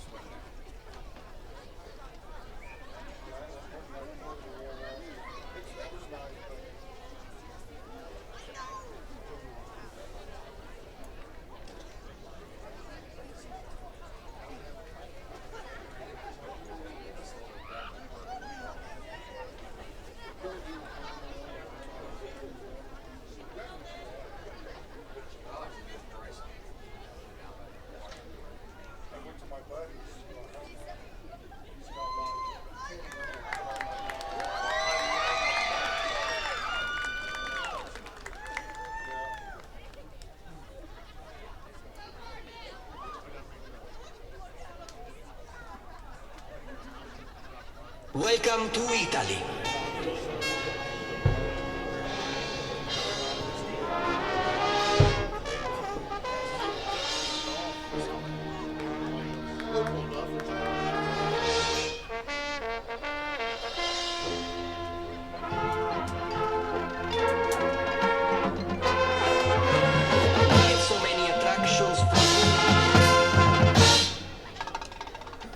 Make sure to sit in the tower of the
So welcome back to Marion Harding Stadium here.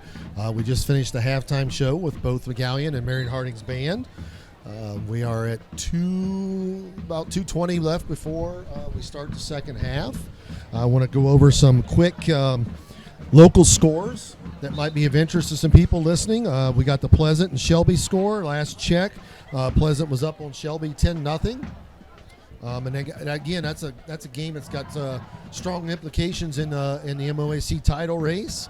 Another local score in a rival game taking place here at the end of the year between Mount Gilead and Cardington. It's one of the one of the oldest rivalries in the state of Ohio outside of Troy and Piqua. But Mount Gilead is leading that game 13-0. That's a little disheartening for me since I'm a former Pirate. But Highland is up 17-13 in their game. And Ridgedale score, the latest update for that, they're over Lima Perry. They're down 13-7. So, just a little bit of local flavor for you. I tried to, I believe that Highland score was with River Valley. If I'm wrong, then I apologize. But just wanted to get a little bit of local flavor in so people can stay up on those scores. It's a little cold night. Sometimes people get out, go to one high school game, stay for a little bit, find another one that's close, and go check out the second half of that one. But on nights like tonight, a lot of people are staying in, cozying up to the internet, listening to me yap and yammer. And they got the hot chocolate, the coffee, or whatever else might be in the ceramic cup. That's your choice. But we're glad you're with us tonight and enjoying some high school football at week 10 of the season. We're looking at score of Galion up 27-0 at the half. Mr. Tackett, what did you see in the first half? I just saw a lot of pounding with the ball on the running game on Galion's part. Harding would get some plays, and then the penalty would just kill it and just kind of like knock the wind out of them. And that's been the story all year. Mistakes. Harding, puts together 3 or 4 good plays, has a penalty or has a turnover. It's plagued them all year long. You're as a new coach, you're coming in. You're trying to rebuild a program. They made the playoffs as close as about two to 3 years ago. Had a lot of guys coming back. They lost a good senior class though. And then you have a coach that walks out on you the week before your first game last season.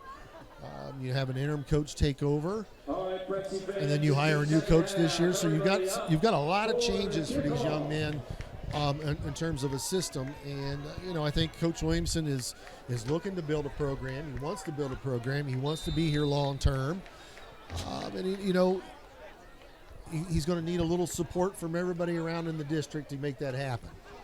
So if you're Harding, what's the game plan? And if you're Galion, what do you keep doing? If I'm Harding, the game plan, as I mentioned in the first half, is get back to the fundamentals. And then Galion pulls a move of I don't know if it was a designed squib or an onside kick, but nonetheless, it's short. Josiah Gooden picks it up, and Harding's going to start with their best field position of the night at about their 43-yard line.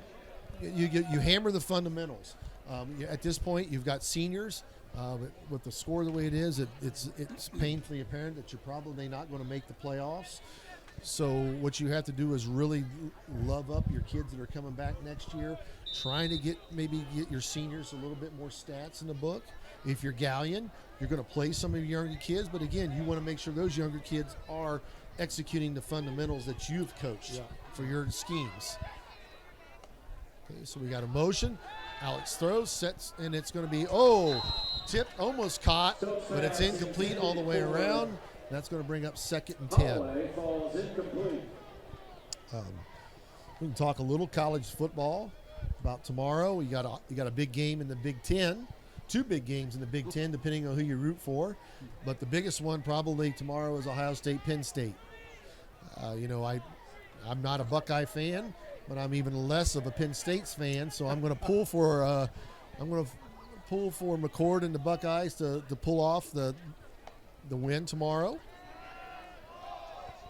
Any predictions on that game? I think both teams are going to come in with a solid defense. I think Ohio State being at home will make enough big plays. Marvin Harrison is going to be the key to that game, and really what's going to be the key to that game more so for the Buckeyes is how well will that running game perform. My prediction is Ohio State does pull it out. All right. Stokes snap, hand off, and that play is going to go for 1, maybe 2 yards. And you have the Big Blue going to East Lansing. And you have the Michigan squad going to East Lansing. A lot of drama surrounding this game tomorrow night. It's a night game in East Lansing. The students are going to be fired up based on the tunnel incident that took place last year in Ann Arbor. And then you've got the breaking news of supposedly Michigan stealing signals from opponents. It's hard. Just play ball. Just play football. Nice handoff, first down. Nice hold there up the middle. Yeah, and again, it goes back to running your base play, executing your base play, regardless of who's on the field for Galion, and making it happen.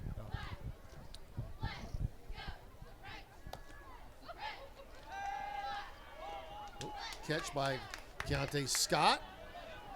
Then they need to blow that whistle. And that ball is going to about 6 yards. So it's going to be second and maybe 4. Maybe a little late on that. And there's a lot of other college games out there tomorrow. You got your Division IIs, you got your Division III athletes playing tomorrow. Everybody's got eyes on, Colorado. What are they going to do after losing that heartbreaker last week? And with college football, you never know what you're going to get from week to week. And the quick slant pass is incomplete.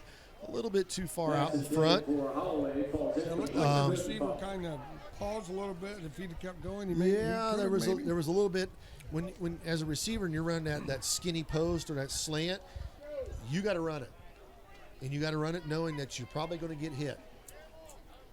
And the moment you let up, you pull short. It throws the timing off, and you get what we had there on that last play. So we're 3rd and 5.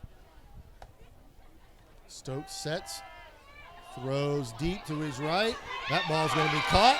First down, barring any flags. That was a good throw. You had to come over that defender, and the ball was coming down at a good angle. And that ball was placed nicely. And again, you look at Alex Stokes, his leadership on the field throughout the season has been there.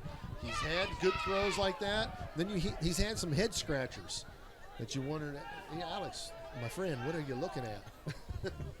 But I tell you what, he's a good kid, comes from a good family, and he hands the ball off, and he gets maybe a yard.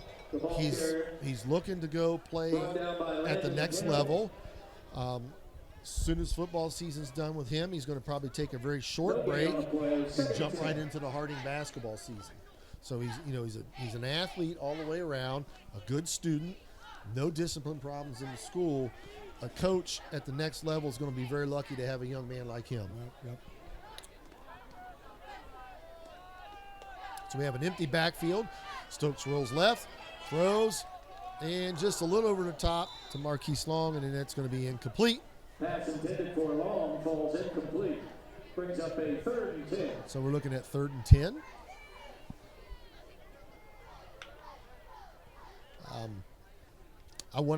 I don't know if there's any too many people in the Marion, Ohio area. I know, Miss Tara Dyer, a school board person, who's a Defiance College graduate as well as I. If anybody's out there, former football players, athletes, people at Defiance College who might know a former player named Ben Davis. Ben Davis came from North Carolina. I got to give a shout out to this man. Came from North Carolina in the 60s. Did not play high school football. Was actually in the band in high school. Came to Defiance College. Decided he wanted to play football. Ended up being a 3-sport athlete at Defiance College, and spent 10 years in the NFL. He played eight with Pretty impressive. 8 with the Browns and 2 with the Lions. I've made this push, and that's why I'm pleading to any Defiance College graduates out there to contact the Alumni Varsity D. We've made the push to retire his number. If they retire it, it'll be the first ever number retired in Defiance College history. Stokes takes the sack.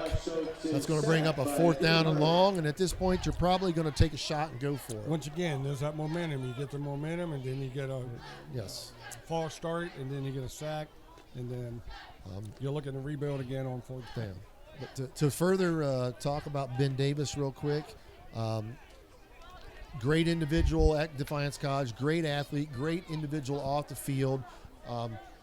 Mr. Mullins will appreciate this, as Ben has been in charge of media stations up around the Cleveland area. You might know the name or might be familiar with his sister, who was a 60s activist, of Angela Davis. That's his sister. And he also had a brother that attended Defiance College. But like I said, the push is to retire his number. It's well-deserved. And so any Defiance athletes, former students that know Ben and want to make that push, please contact the college and let them know that it's a well-deserved honor for him. So we're looking at 1st and 10, Galion. The handoff. And Ivy again starts the second half with tailback. It's going to be dropped short after a gain of 9. Gain of 9, 2nd and 1. So we're looking at 2nd and 1. The rain has somewhat subsided. But like most of the evening, it's gone and comes back. Like a bad penny. All right, so we got a shift. Hand off again to Shipley. Follows the big boy up front, number 71. And that would be Alex Griffith, who leading the way on the block. Alex Griffith is a split player, O-line, D-line, senior, 6 foot, 285. There's some colleges, I'm sure, that are looking to get him on campus if they haven't already, and get him on their roster for next year as a freshman. Why not follow? Yep. Take your big boy, you get behind him and say, you lead us. You lead us down the field.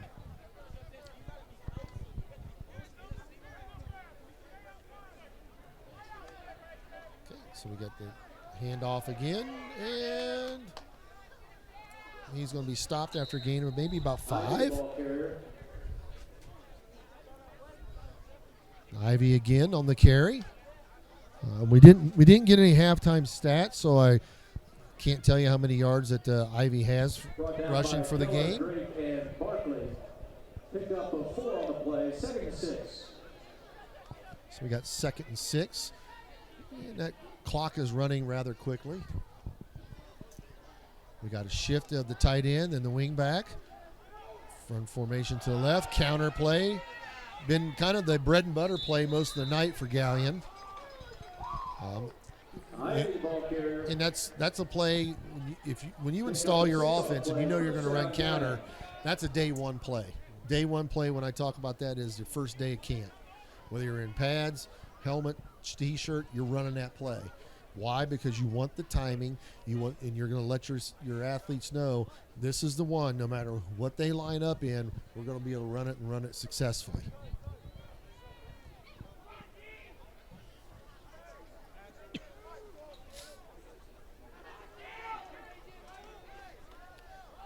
So we get the fake handoff. Quarterback keeps, and he's going to lose about 2. That was broken up pretty quick. Yeah. And you can tell by the way that the Marion Harding defense was communicating that they had talked about that play at halftime, running that play into the boundary. They were ready for it, and puts them in a very familiar situation defensively at 2nd and long.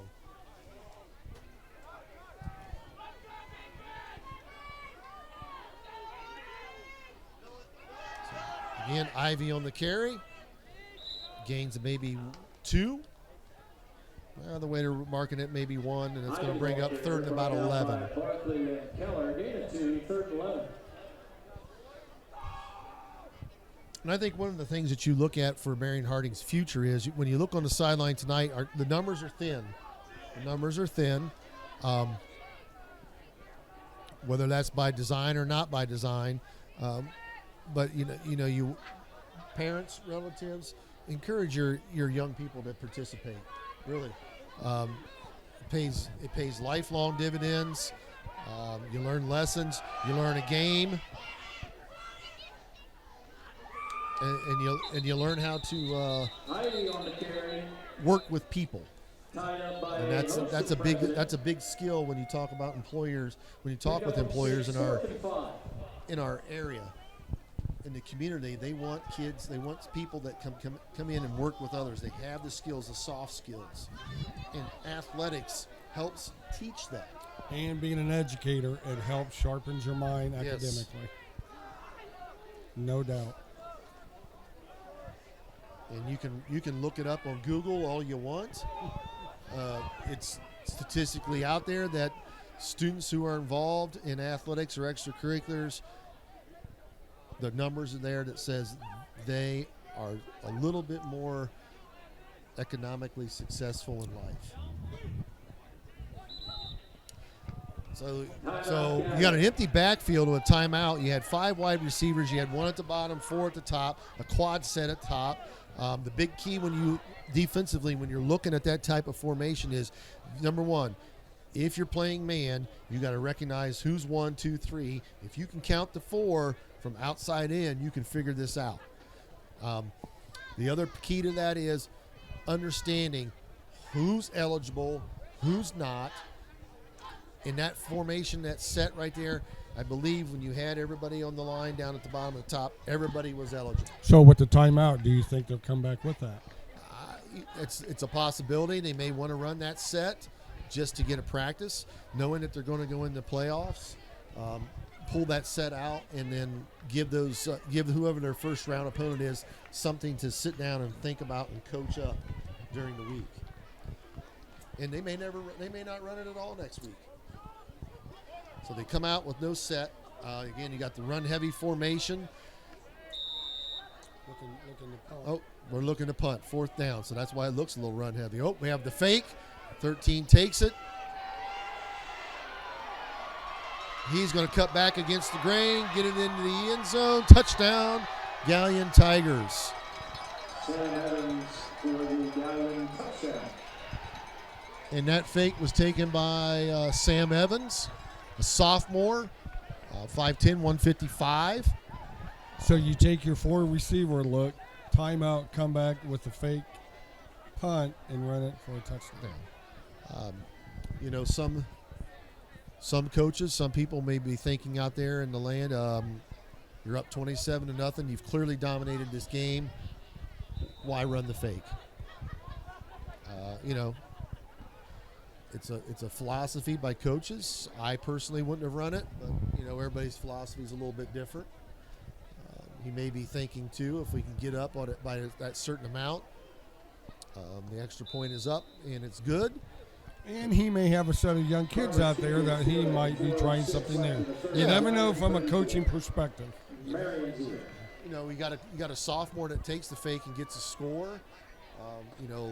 Likely that might be his first score as a varsity player. But again, everybody looks at things a little differently. If I'm in command like Galion is, I'm probably not running that. I might take a shot at going for it on 4th down. If I don't get it, it is what it is. Ladies and gentlemen, this game will now be played with a running clock for the new So OSSA point differential. His philosophy, as we've just heard from the announcer, we will have a running clock. His maybe the coach's idea there is we'll get up on that score, get a running clock going, and try to get this game done a little quicker. Either way, Galion is up 34-0 for Harding. And here's a little bit disturbing trend right now. For 2 weeks in a row with Pleasant and now tonight, Harding hasn't scored. They've been held scoreless going into 6 quarters, 6.5 quarters. Clearly not where Coach Williamson wanted to be at this point in the year, especially when they were on the playoff bubble, even winning and making it 4-6. He was hoping for a little bit better performance out of his team.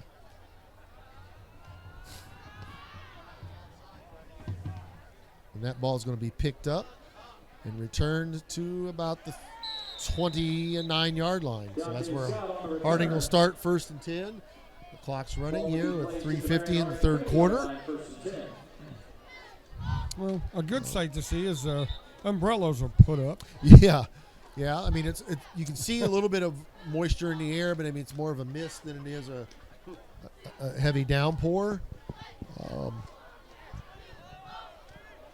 Still a decent crowd for a cold, wet game, and a game that Harding, barring a major miracle, probably not going to come out on the winning end. Stokes gives the handoff, and that's going to be a gain of about 5, maybe 6 yards. Pickup of 6, 2nd and 4. So we're going to have 2nd and 4.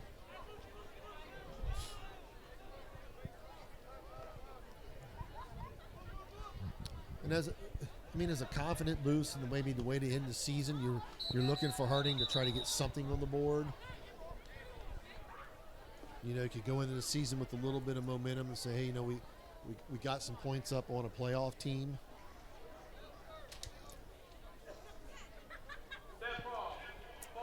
So we have a false start on the offense. Again, another mistake that was, made by Marion Harding. And to kind of repeat maybe what I was said here early in the game, at this point, the way it stands, every team in the MOAC, with the exception of maybe Clear Fork and Harding, will make the playoffs.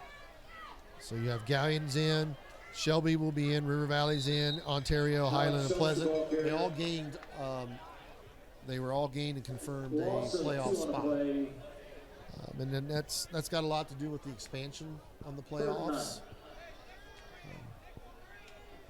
But it's nice to see that the MOAC is going to be represented well in the state playoffs. How far any of these teams go is anybody's guess. That's why you play those games.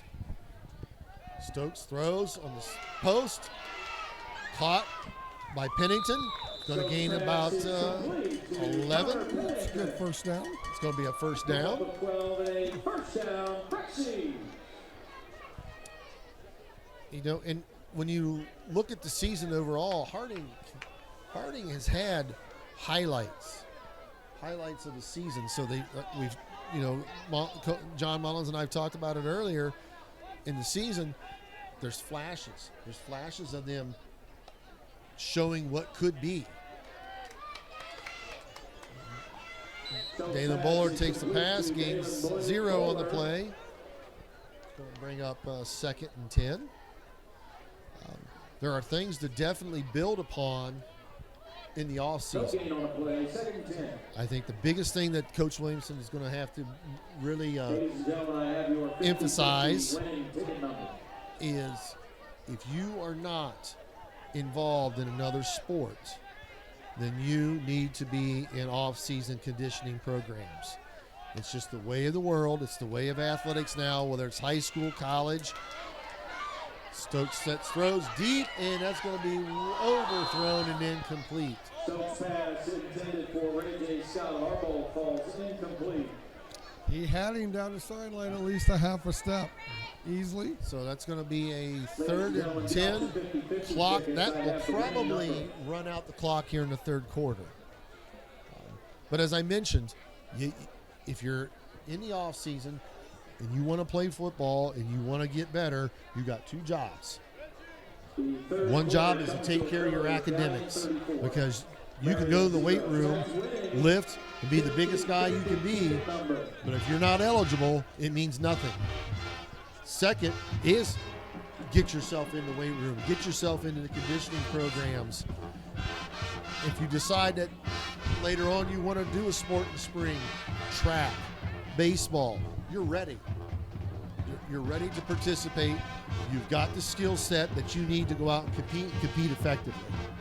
And I think we see a trend in the United States. The numbers tell us that the numbers of students participating in extracurricular activities has dropped. Various reasons, whether it's economics, whether students aren't feeling confident that they have the skill set to compete. Maybe they're in a school district where they don't feel that their teams are good and they don't want to participate because they don't want to go out and feel like they're getting beat every week. There's various reasons. And in games like football, you have parents that are very concerned about the injury factors. Yeah, it's the mentality that if you want to be the best, you have to practice being the best. Right. So it's the off season. Nice throw, nice catch. And we have a flag coming down. That pass is complete to Marquise Long. There is a flag on the play. But I get the sense sometimes that some of our younger people see a lot of ESPN and Fox Sports and ABC and CBS and think that some of these guys just wake up one day and go, "Oh, I'm good." That spot foul brings It up just a doesn't happen third that way. And And then me having the opportunity to be on the field, to be around some of the professional football players and see some of their work habits and what they do. These guys, when you get to that next level, that is a job. And to be successful at your job, it is a year-round skill practice. Yeah, basically what happens on the field is because of what you don't see on the field. Right. And that goes for football, it goes for basketball, it goes for baseball, it goes for track. These guys don't get to the major league levels, the NFL, the NBA, the NHL, without putting in hundreds of thousands of hours worth of work. And you can say the same thing academically. You don't earn a college degree or a master's degree or a PhD by wishing it is going to happen. Yep, You exactly. got to put the work in.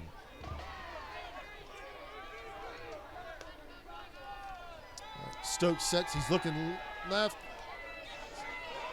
turns the shoulders, takes a hit, ball's fumbled out of bounds. We have a flag. So we had a whole lot of action going on that play. Not good when your arm's out all by itself. No. That's a shoulder injury ready to happen. Yes. Now, having talked to some coaches that I know in the state of Michigan that have Alex Stokes on their recruiting board, yes, they like him as a quarterback. There are other coaches that say, if he would make the transition to tight end, he can be very, very successful at the next level. And so it's all about what Alex wants to do at that point. The opportunities are going to be there for him. It's about what do you want to do with that opportunity. And we have some other seniors that are going to have opportunities. You see a Marquise Long who's making good catches, interceptions. He's going to have opportunities to play at the next level. You got some younger guys that will have opportunities moving up. I foresee, if Josiah Gooden continues on the path that he's on, he's going to have opportunities after his senior year.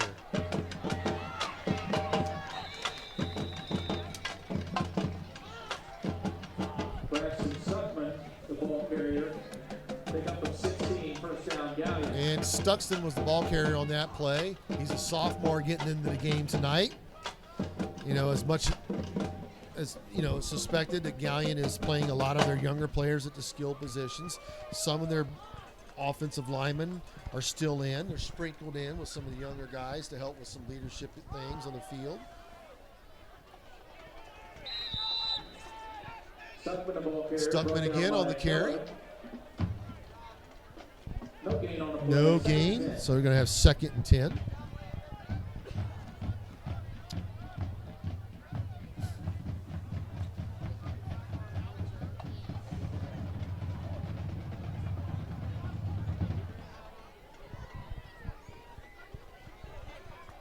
remind people coming up here very shortly, we're going to have local elections.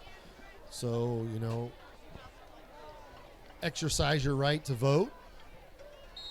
How you vote is your choice. But exercise that right or that privilege.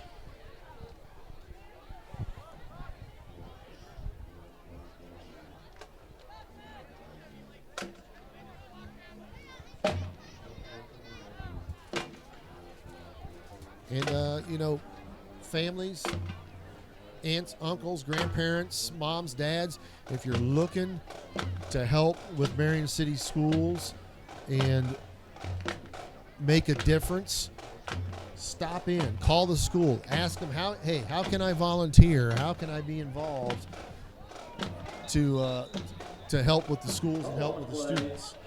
Ask to talk to a building administrator, ask to talk to a district administrator. You don't have to limit it to Marion Harding. You can go to the other school districts.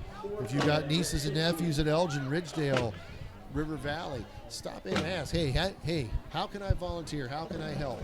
Because our schools in this county are only as strong as our community and our community members. I agree.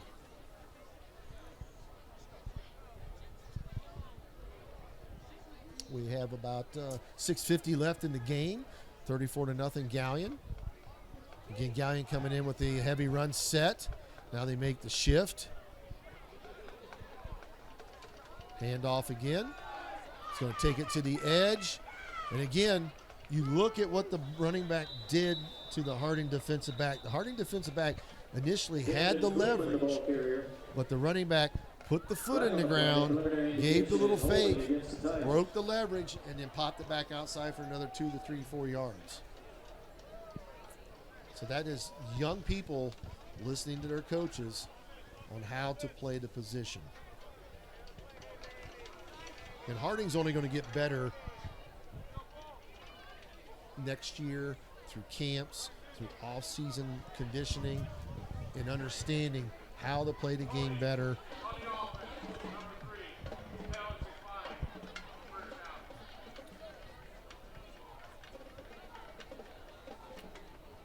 And when you're a young team, you're going to have peaks and valleys.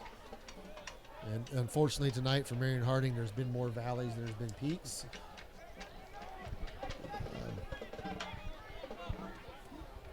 But again, that comes, those peaks are going to come with experience. And I'm sure in the kids' head, they still want to score, but the running clock doesn't help. Right. So, and then you have a nice set of seniors for Harding that are on the field, and they want to get every last second they can, because for some players, the moment you take off the helmet and shoulder pads, that is the last time. Such pass intended for Barber falls incomplete. And that pass to Barber was incomplete. That was a situation where the route was there, the ball was there. Yep. And I talk about this all the time at camps when I do with wide receivers. You follow the ball all the way into the tuck. And he took his eyes off of that. He knew he had the route. He knew he had the opening. Took his eyes off the I ball. believe that's a false start. Yep. So now we have a false start. That's going to move Harding back 5 yards, 2nd and 15.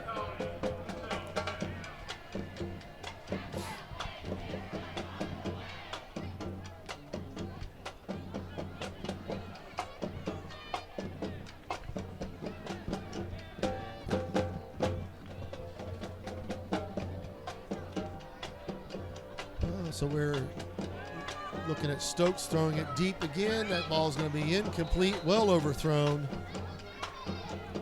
Stokes pass intended for Scott Harbaugh falls incomplete. And we're looking at 3rd and 15. Ball on the 23. Harding trailing 34-0.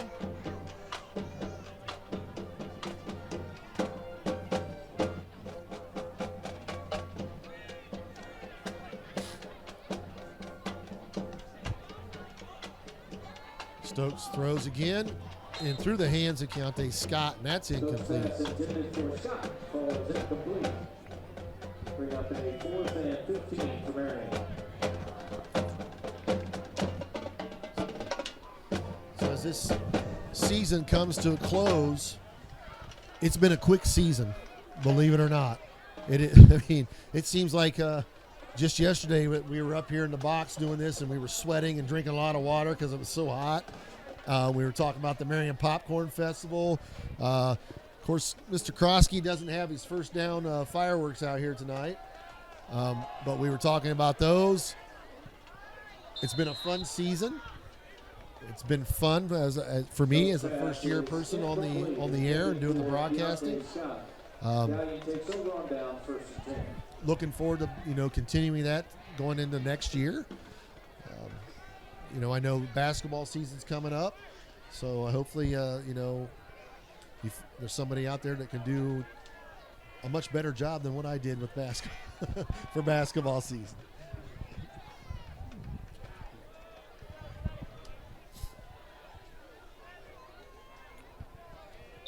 And of course, practices for basketball are, if they haven't already started, they will be very soon for both the boys and the Lady Prexies at all levels, high school, middle school. So when you get the opportunity and those games are coming up, freshmen and JV and varsity, get out and support these young people. They're out there doing something. They're working to be productive. Support. So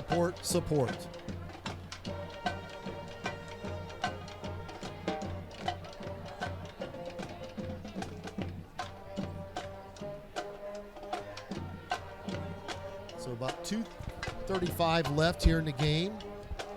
Galion, with a lot of their young people in. Looking at 2nd and 10, ball on the Harding 23. The handoff. And that's going to be stopped for a loss of about 2.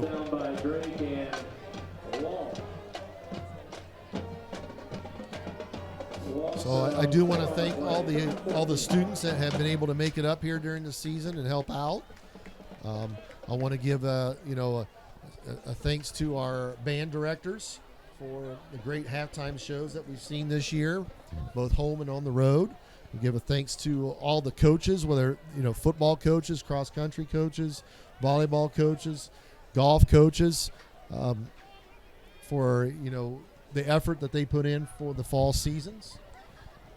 And we want to wish all the winter coaches, for the basketball, wrestling, swimming. We want to wish them the best success that they can have this year. Bowling, yes. Bowling. I don't want to leave Coach Chapman out when the bowling, Coach of the Year and taking kids to the state for bowling.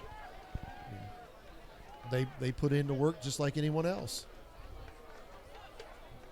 I did walk by the small gym and saw a sign posted on the back door that says, "Please do not enter archery practice." I know that was one of the things that's come up. Esports is new for us this year. So we've got a lot of kids doing a lot of things. Again, community, jump in and support them. Whether it's just your presence or if you want to do a monetary support, feel free. Call, ask how you can get that done. The handoff comes wide right. And that's snuffed out. And yep, we're going to get a flag on that one. The young ball carrier was well out of bounds when the toss to the ground occurred, and so that's going to give a 15-yard penalty. First down. And Galion will probably run about one more play.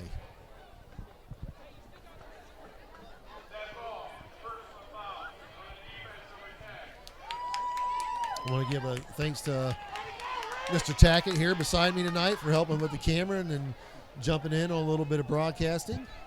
I've enjoyed it. I had a great time tonight.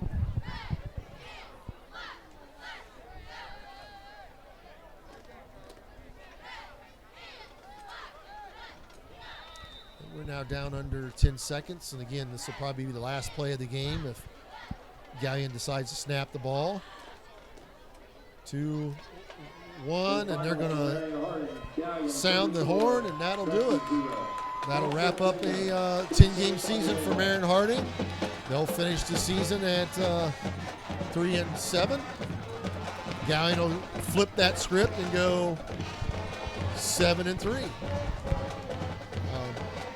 As I said before, it's been a pleasure to be a part of this season. There'll be a lot of things for the Harding coaching staff and players to work on in the offseason. But as I said before, they're moving in the right direction. And we're looking forward to seeing good things out of them next year. So until the 2024 season, it is so long. Good luck, and we'll see you in Marion.